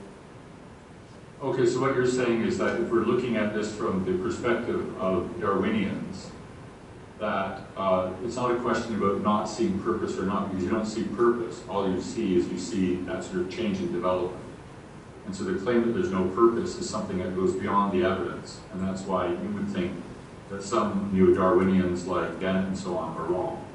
Do I have that right? Well, if they go further, they say that it is evidence of undirected forces. They go further, right? Yeah, although, you know, yeah, okay. So they go further than that, and they're making certain claims that are metaphysical claims, and then trying to, you know, sugarcoat them as if they're just merely scientific things. That's my issue. Even though I know that there's an inherent complexity in the interactions between the three disciplines of philosophy, science, and theology. Okay, because I think that in this passage and in a few other places, you point in the direction of an argument, but you don't actually spell it out. Okay. And it might be useful from time to time just to ask yourself, well, rather than just sort of report on an argument, you know, why don't I just sort of give it and then, you know, move on from there. Right. But no, very much, that helps a lot. Thank you. Okay. Thank you. Thank you, Mr. Sweet. We now go to Professor Eva Apostolou. Hi. Thank you for having me. I am going to make a party pooper. I apologize beforehand for that. Not the only one, probably. I'm going to piggyback a little bit on what Professor Sweet said, but since he's coming after me, he's sitting here with a big piece of sandpaper, and he's going to be smoothing it out.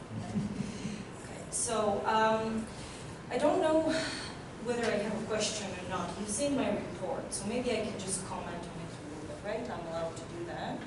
Just elaborate why I said what I said. So you're doing an interdisciplinary research, which is always very difficult. I thought you should use the word intersectionality and turn it into a feminist thesis. That would really make it very innovative. But here is, first let me say where I'm coming from. So questions of origin do not interest me philosophically, especially sort of being a Kantian, I'm interested in questions of possibility. So why something is possible, in other words, what are the limitations of this and that. So I thought I would learn a great deal. I don't know anything about theology either.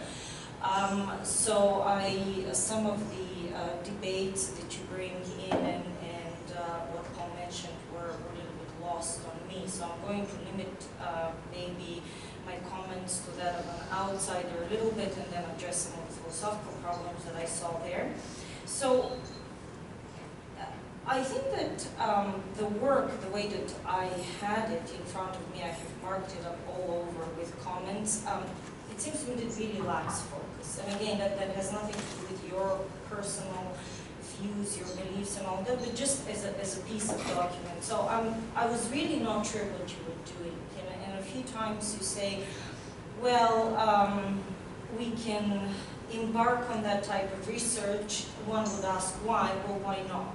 And it seems that you carry that thread through, and it appears again in the conclusion. And it seems to me that that's really not quite enough as a justification of why you would embark on this type of research. Now, you see, if you choose to use philosophy, of course, there's going to be all kinds of demarcation problems and problems of domain. I know you said it's not a turf war, I know that, but at the same time, you're using a method which needs to be given credit and made justice to. So when you talk about consciousness, I think actually Father Bra mentioned that at the beginning, it just seems to me that there's no enough discussion of what consciousness is. You choose one, the self-consciousness, but that seems to me very self-serving because you want to push a certain agenda, so there's that. Also, it seemed to me that there is a push or an intention to do some sort of a historical overview. And there's a constant back and forth. This is what's been done in the past, this is what's been done now, which really turns into more of a survey. And as far as PhD dissertation goes, obviously there has to be an element of originality there. And that was a bit lost on me. Again, I can't speak of the theological part. So in other words, it was very unclear what exactly you were trying to accomplish, and if it was a historical research, then I think it should have been approached differently. If you wanted to answer the question of what the origin of consciousness is from a, let's say, theological point of view, then that's a different research question, but there was a constant back and forth and in between that I really couldn't settle in my mind. So it seems to me that, again, take it for what it's worth, whether that helps or not, but there is a little bit of maybe appeal to ignorance and straw man being run on. So what I mean by that is that, you know, you seem to be saying, well, philosophy can't really explain A, B, and C, let's say the origin of consciousness, the origin of life, so we're going to bring in theology. But again, that might be just the wrong question. And also it seems to me that you're using, you know, you're citing problems with verificationism, Lakatos, and all of that, but these are not obviously the strongest examples of that. You do discuss a little bit Thomas Nagel, but I thought insufficiently. And also, I could say that what you're trying to do, it seems to me, falls right into the mill of panpsychism. I know you mentioned that there's some problems there, but I don't really know if they are. Because you see, panpsychism is one of those theories that remains fairly fluid, that incorporates materialism, but of course not crude materialism, with other elements. It deals with consciousness. So it seems to me that the way you define God, especially when you use information theory, can really, anything can fit there in that slot. So from a philosophical point of view, I just see as a problem of demarcation, what is exactly philosophy doing in here apart from perhaps the mention of the word consciousness, and then wouldn't you accomplish the same thing if you just use, well, perhaps panpsychism? So these are comments. I don't... Comments, not questions. I mean, they're not questions, since I think actually Professor Sweet did ask the questions of what the contribution really is from scientific or theological or philosophical point of view. Again, from theological point of view, there seems to be a significant contribution. I can't speak to that, but the use of philosophy seems to be rather, I mean, questionable, or at least not clear to me. And at the same time, there are just a few very broad generalizations as to what science is trying to accomplish that I'm not sure that they're entirely true.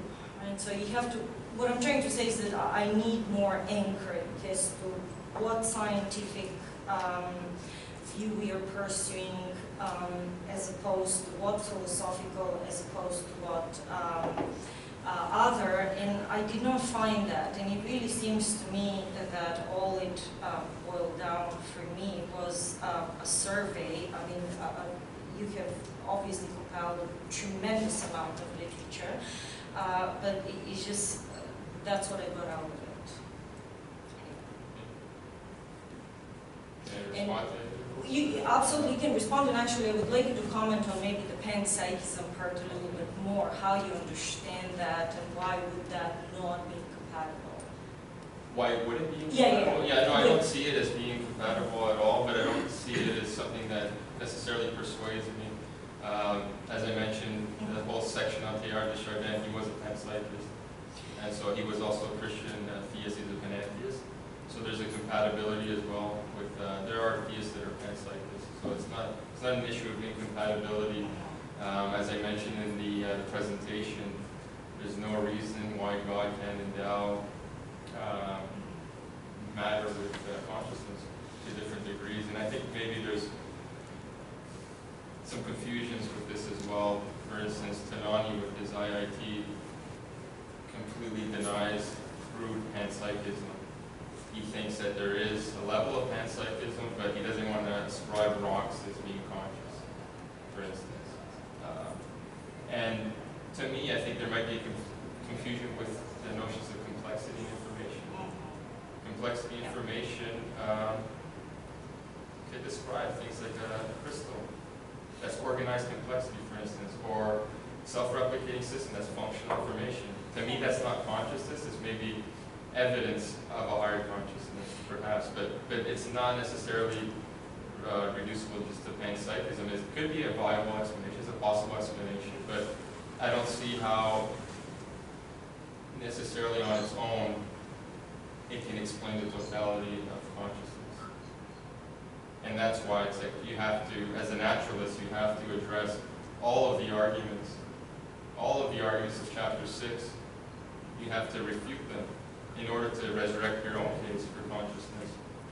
It's not good enough just to say, well, I declare panpsychism. We want to know reasons. We want to know mechanisms, right? Just as you demand of me, I can demand of the others. We're naturalists or reductive materialists. There's people like Dennett, Blackmore, the Churchlands that deny these. They deny that. They suggest that consciousness is an illusion. They don't deny consciousness necessarily. They deny the unity of consciousness. So there's a host of different positions, but for me personally, I don't find them persuasive, and I gave arguments to set up a universe that gives a likelihood for consciousness to emerge. In the absence of mind or consciousness starting from, I just don't see how complex chunks of matter form consciousness. But you see, that's exactly what my concern is, that not maybe choosing one narrower path, you're running the risk of being sort of attacked on all fronts, because panpsychism is very, very hot right now, and people try to fit it with things like neutral monism or not neutral monism, materialism, the complete opposite of it. And the way, I understand how you set it up, but it's just that the way that you go through it and the way that you try to define, let's say, God as the creator, whatever terminology you would like to use, it really just seems to me that anything can fit in there. So that is just an example of the general concern that I have, that the way that you choose to defend it is self-serving, just because I don't think that maybe you've made up your mind as to whether that's a historical survey of the question of the origin of consciousness or not, and just a philosophical justification, especially when it comes to the definition of consciousness and how consciousness should be handled, was lacking for me, that's all. I'll just respond to the comment about whether it's a historical survey. There's a historical element when I'm examining Teilhard de Chardin, but I don't know if you noticed, but I incorporate a lot of his notions into these pathways to suggest that there's ways out of this so that he can make a contribution today as well. It's not just a historical survey at all. I think that misses the point of the thesis. To be honest with you.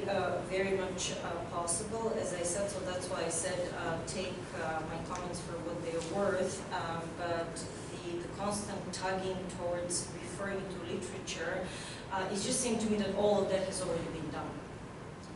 Again, apart from maybe theological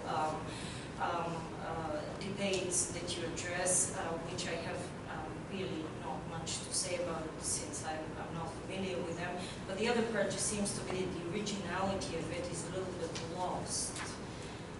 Well, I mean, part of the originality is using Russell's CMI to look at this origin of consciousness, and I think at one point in your report you suggest there's a conflation between the first prong and the second prong, and I think in my presentation I try to disentangle that so you can get a clearer picture that they're not exactly the same claims. That theology is influencing science, or that I'm providing a robust explanation for the origin of consciousness through the Christian conception of God and creation. So they're two separate prongs, but at the same time they're intimately interconnected, and you're raising issues of, well, I'm bringing from this side, and you see the broad argumentation to be problematic. But no, I think it's just prudent, given that, I mean, who can explain consciousness at this point? This is why it's a hot topic, right? And so I think it's prudent to try to incorporate some of the best, quote-unquote, scientific explanations of consciousness. And I've been to the conference for Science of Consciousness that I presented, the largest conference in the world there. And I met many interesting people that have different theories, and I try to incorporate the ones that I thought the most interesting right now that can inch closer and use information theory to inch closer to explain the origin of consciousness. Well, no, I mean, maybe also my concern would be, why wouldn't you leave philosophy out of it? Because I think with bringing philosophy in, it just really muddles the waters. That it just wouldn't, I think it perhaps wouldn't have been necessary for it because, as I said, philosophical questions are slightly different questions, and perhaps not bringing philosophy would have been better. But I mean, you even said in your report that you find it interesting philosophically, the second prong. You admitted that yourself. It is interesting, but you see, just because something is interesting doesn't make it, worth pursuing to that extent. And well, it's interesting, but again, maybe not the question of origin is interesting. It's maybe the question of actually defining consciousness, because you do have, but it's a very brief discussion of the sort of sometimes conflation and the lack of demarcation line between mind and brain and consciousness. Of course, these are very, very topical philosophical debates about brain identity and whatnot. So all I'm trying to say is that this is where I'm coming from. Okay, so no, I again, understand. Take it for what it's worth, and this is what I bring to the table. Okay, no, I understand where you're coming from, but again, you can maybe try to question your own presuppositions as well as mine, right? So, I mean, they're all debatable. You can always do that, yes, absolutely. Right. It's just a question of, the degree of persuasion, and since a doctoral thesis is supposed to persuade to a reasonable degree, what I'm saying is that left me a little bit motivated. Thank you. I am done. Thank you. Now, last, the moderator of the thesis. There's different types of thesis. There's thesis where we start with a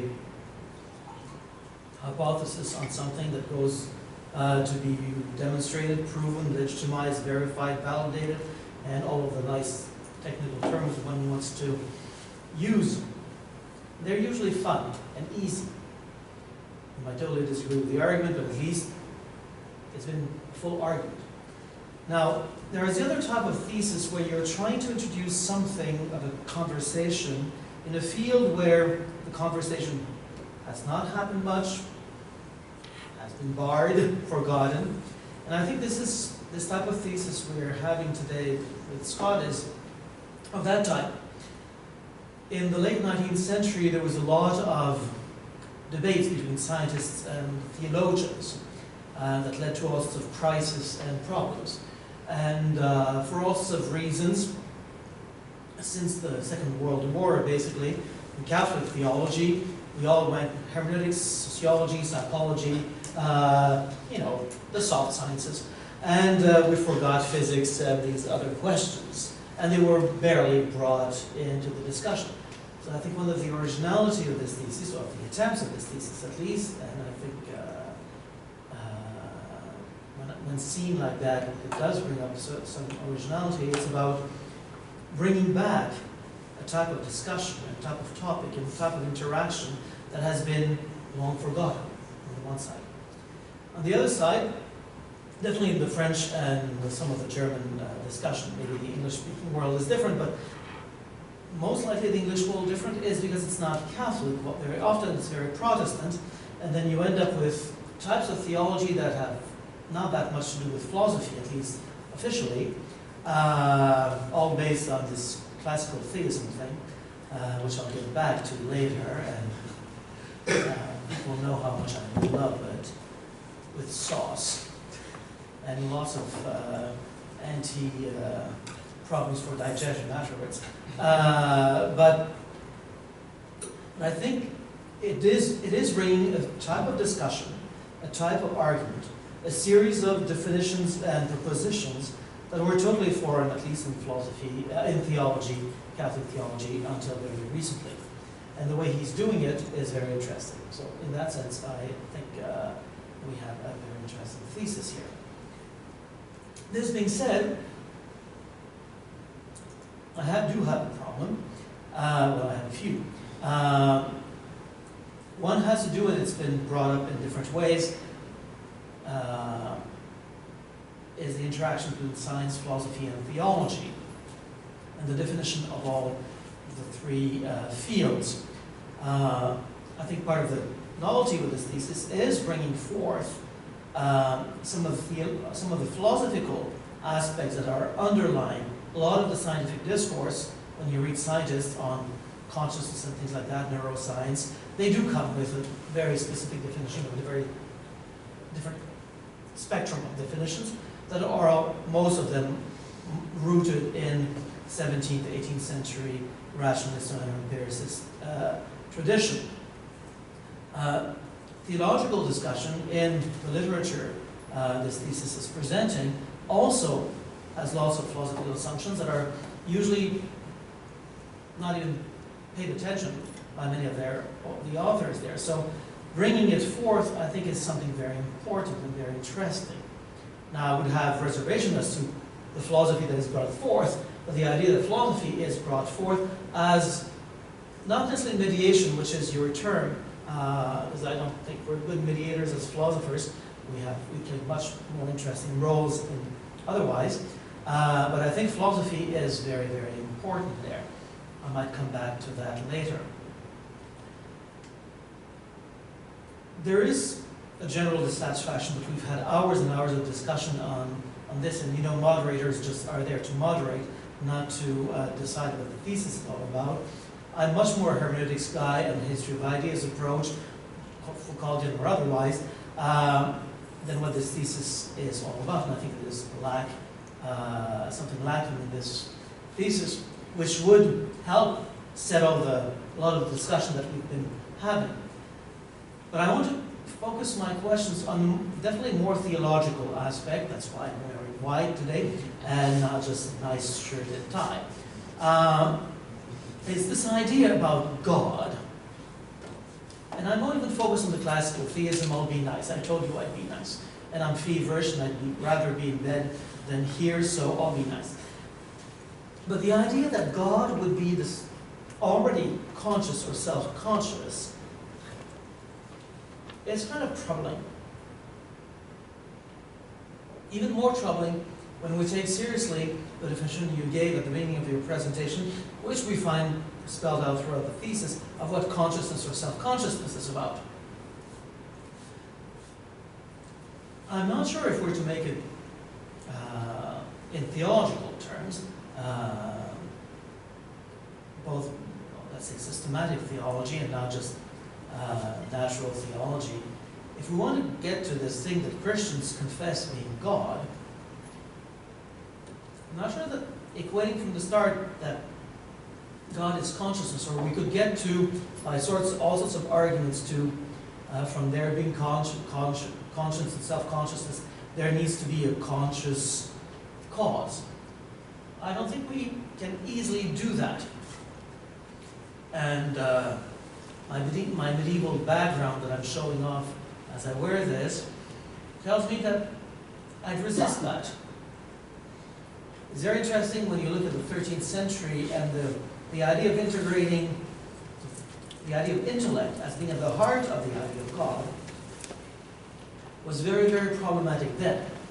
It became standardized later, in the 14th, 15th century. It became mind and conscious by the time you get to this personal 17th century God that people call classical theism. But the introduction of God as intellect was very problematic theologically.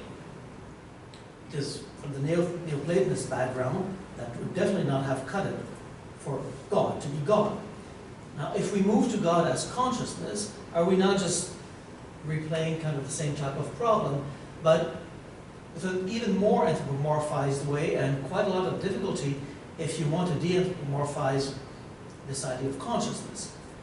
And this is where another idea of God, definitely not so Christian, could become very interesting, both for the thesis and for theology eventually.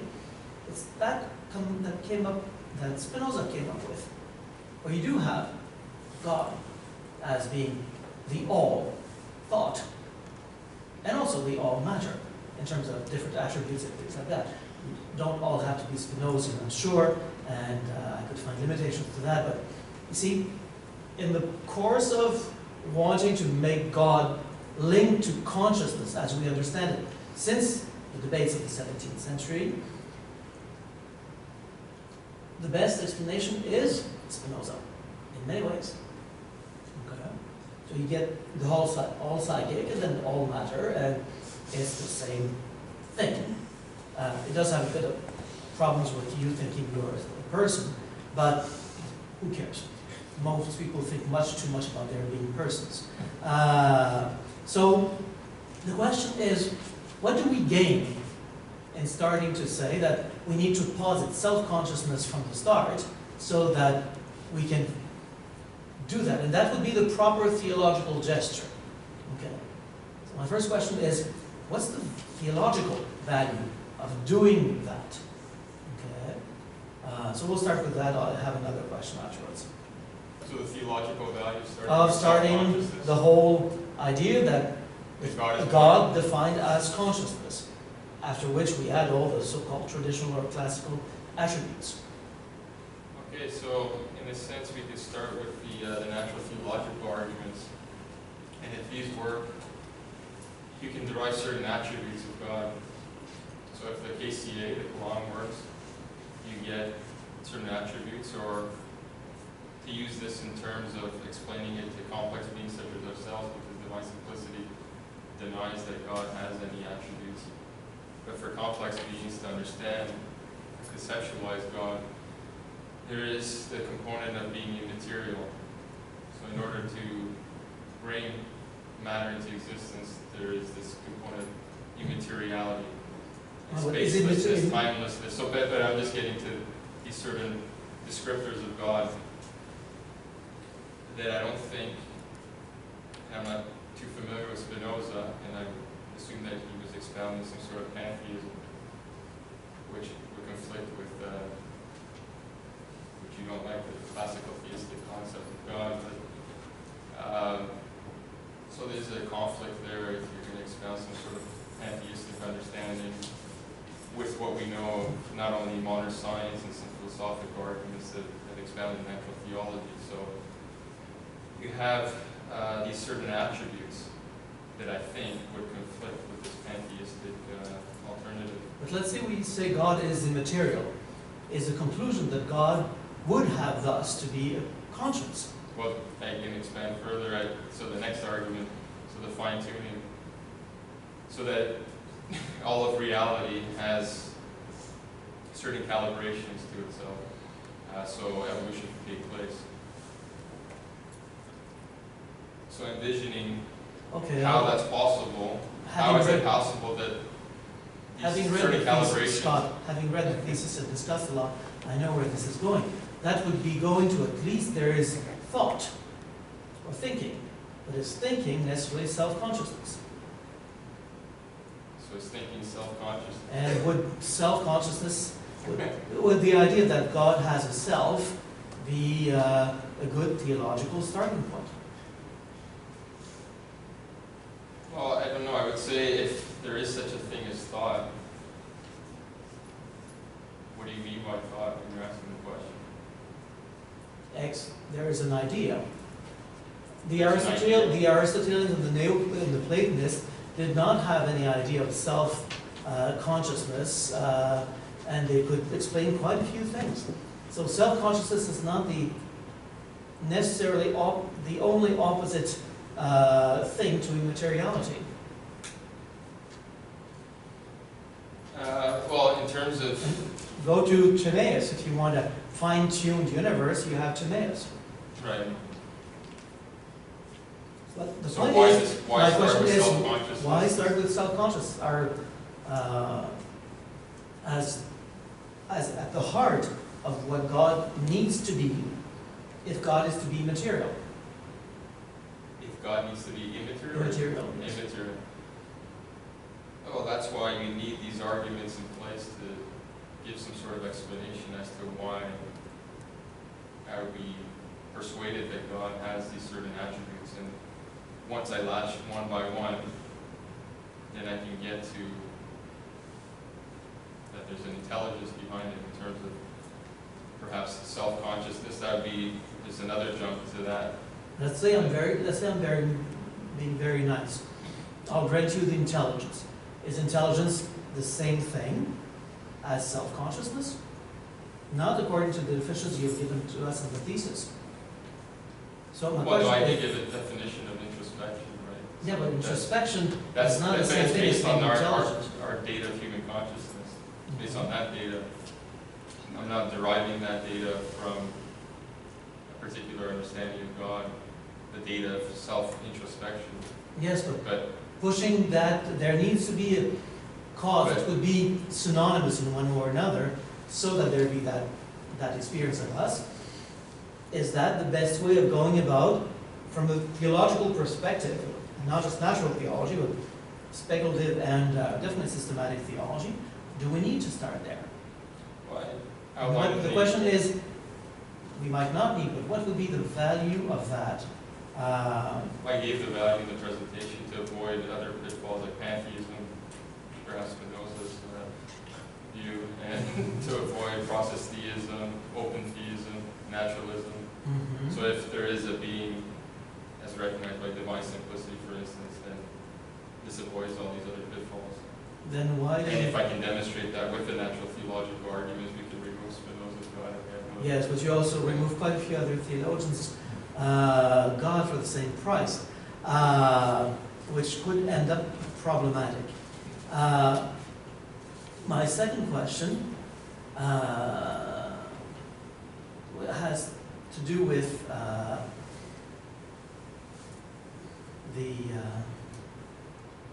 one thing I really appreciated is in the thesis is the transformation you did impose on Russell's CMI by spelling out different things, showing dead ends and opening things like that. Now, considering all the questions that have been given to you today in the thesis, if you, let's say we have to start again, okay, you and I, which will not be the case, not today at least, but let's say you want to do a second PhD. You started your first PhD with CMI and Russell because you had worked with it under this thing, and you've forced it out of its limits. Very good. That's part of the very interesting aspect of the thesis. Probably would need to be buttressed again, but still, you've done that. If you were to try and do the same type, if you wanted to get to the same point now, after having done that, would you do the same thing and want to move even further away to keep maybe something which is at stake in the CMI, but considering all the problems you've encountered in the thesis writing, it was complex thing, and our discussion today. Do you think it's worth really starting there, or could there be another starting point to make the same case? So in essence, it would be a different question. Would it have to be a different question? Could still be an exploration of a Christian conception of God and creation to try and understand theologically the origin of consciousness. If we think in theology, we can ask that question. Since you've had to do so much reshaping of many aspects of the CMI, okay, which is an interesting thing for a thesis, I think. It's one time in our lives when we can do these type of things. Is it worth it? Or could you start with what is at stake? Basically, the dialogue or the influence or the interaction between philosophy, science, and theology. Could it be started on other grounds to still explore the Christian conception of God in relation to his origin question? In terms of other grounds, I'm just trying to... Or are we just stuck accepting CMI and Russell's starting point in theology for the next 50 years until there's another paradigm shift? I just want to know so I can decide what type of research I'll be doing in the future, and which one you'll be doing too. Are we stuck spending the rest of your life, you and I, discussing on post-CMI or post-neo-CMI options? Or have we gotten to a point with your thesis where you say, oh, this is compatible? Can we do something else in theology? Or do we just now sit and wait for science's ticking, this one is not valid, this theory is not valid, or what? So my question is, what are we to do in the meantime in theology? Are we stuck just pushing it further and further, or theologically can we think otherwise? Well, some of it will be, I think, dependent on the developments of the science of consciousness, and you probably don't like this response, but to see where this research is heading right now. I mean, it's, I would say it's kind of in its infancy, and a lot of it is just not standard empirical science, but that's okay. I mean, we do have science of consciousness in terms of neural correlates, but outside of that, I don't think, right now, I think it's still developing. So we have interesting theories like IIT, PSII, or Bohr, which could lead to interesting avenues. You see, this is where Eva and I could have a ball, because as philosophers we could get in there and play with their operative definitions of consciousness and things like that. As philosophers we can do that, and we have fun doing that to people. But as theologians, because you're getting a PhD in theology today, so as a theologian, are you just going to be looking at the latest article in Science, or can you get your argument even stronger theologically and move to be ready for what will come? Right. Well, I mean, I guess it would require to look more deeply into pathways 6 to 8 to give them maybe some modifications, perhaps some modifications, or maybe even adding other paths that I haven't conceived yet. That could be an avenue for further research. Good. Thank you. Okay. Thank you, Father Alain. So this ends the first round of questioning, the major one, the main one. Now it's open for any of the readers who would like to ask a second question, maybe shorter or more specific. Anybody who would like to ask a question, just yeah, anybody? Make one last comment. Okay, Eva. Can I do that? Yeah, of course. I'm not letting it. I just wanted to clarify one more, and maybe it's a suggestion to you. If you look into the panpsychist literature that's coming out now, literally, you will see that what these guys are trying to do is eliminate the presupposition of intelligent design, God, and all of that. Now, of course, you probably knew that, but it's just that they're doing it in a very, very clever way, which it seems to me almost falling for with the whole idea of information theory, of complexity, whether it's called irreducible complexity or whatnot. There are people like Margaret Cavendish that started it long ago.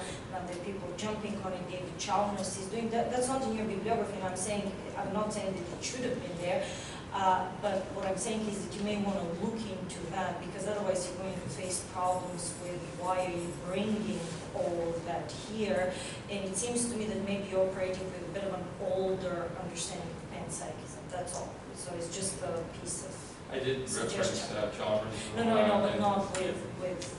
Well, I know he's latching on to Yes, yeah, recently. So that's all I'm saying, because it just seems that the way that you proceed with the discussion on almost every page, I'm like, okay, well, that sounds like panpsychism, apart from the presupposition that there has to be a creator, which is what you started with, but apart from that, it just really seems that it falls in that. So if you look into that literature, you probably will be able to bolster your position better.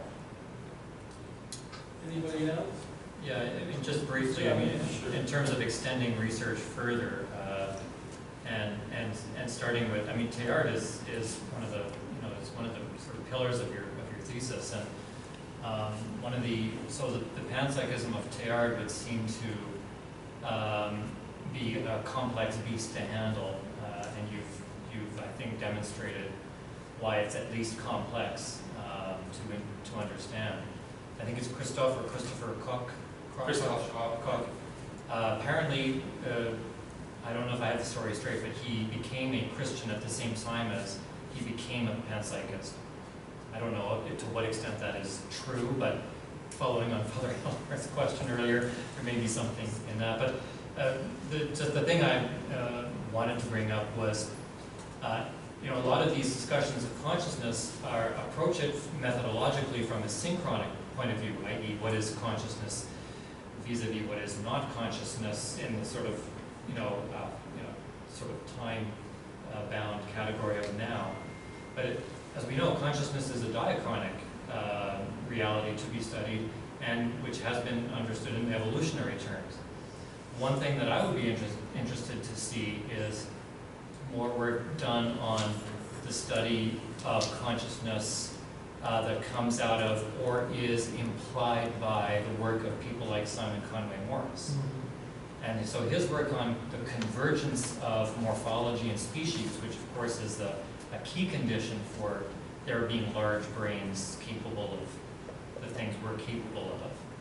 That would seem to me to be an aspect of further research that I would suggest, and right now they are, again, my perception is probably false, at least to some extent, but they seem to be sort of parallel research streams, and I wonder about some kind of transfer of knowledge back and forth between the sort of the convergence literature on the one hand and the consciousness panpsychism literature on the other hand. Yeah, just make a comment on that. I did incorporate Denton, Michael Denton, who has a lot of parallels with Simon Conway Morris.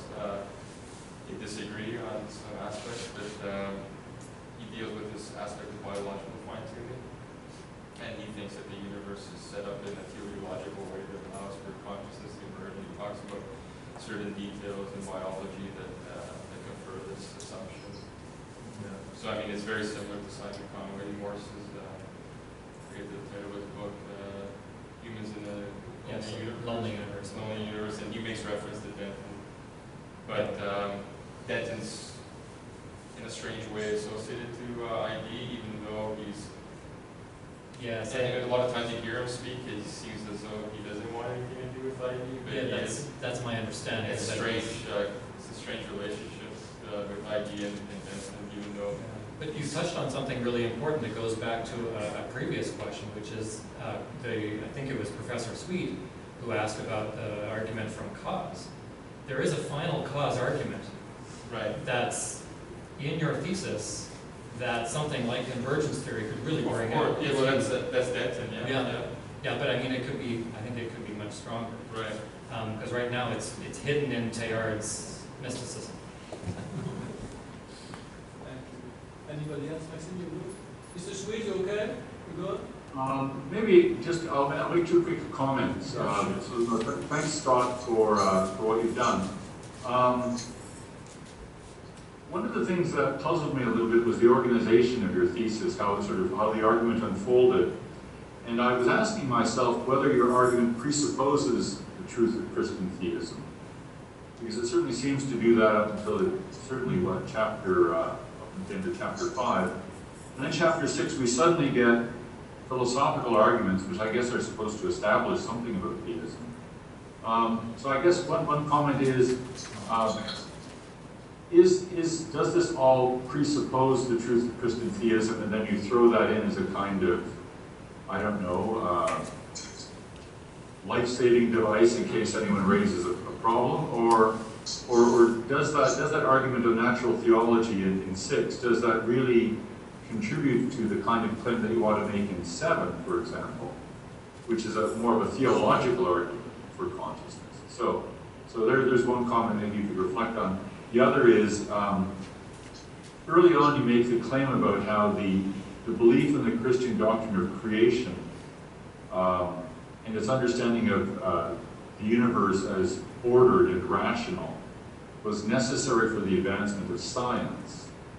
And I guess my question would be, is that an historical claim, that it just so happens that's what animated people who were the early scientists, or are you making a logical claim? That in other words, if you don't believe in the Christian doctrine of creation, then you have no reason to believe in the rationality of the universe.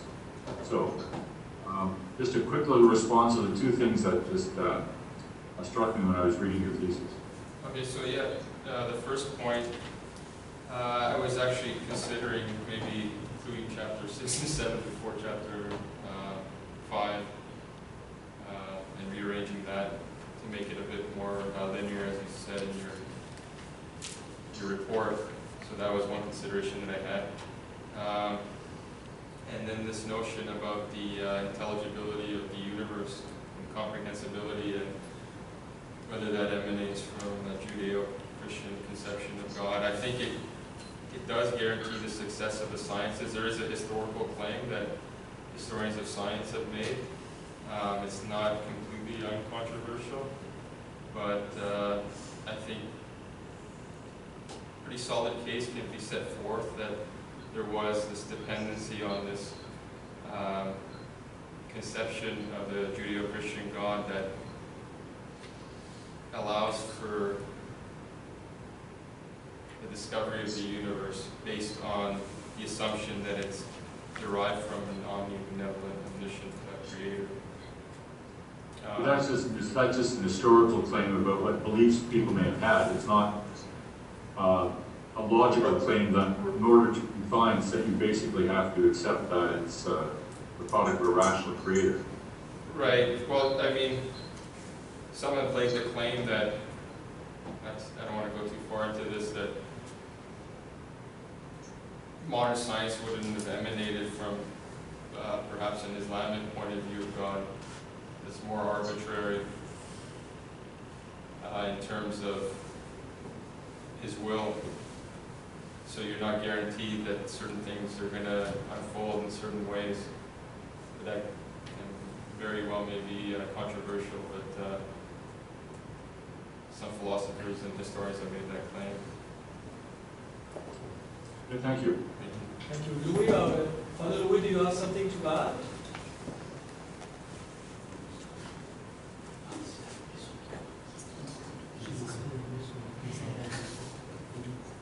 Okay. If you want to say something, Father Louis, you have to turn your microphone on. Oh, it doesn't seem to be there. Okay. Thank you. At this point,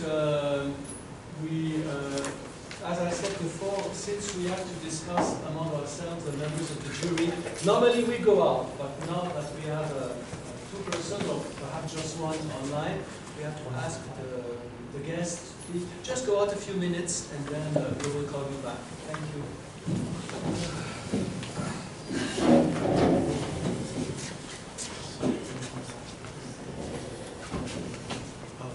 Scott, do it that way, please. Yes.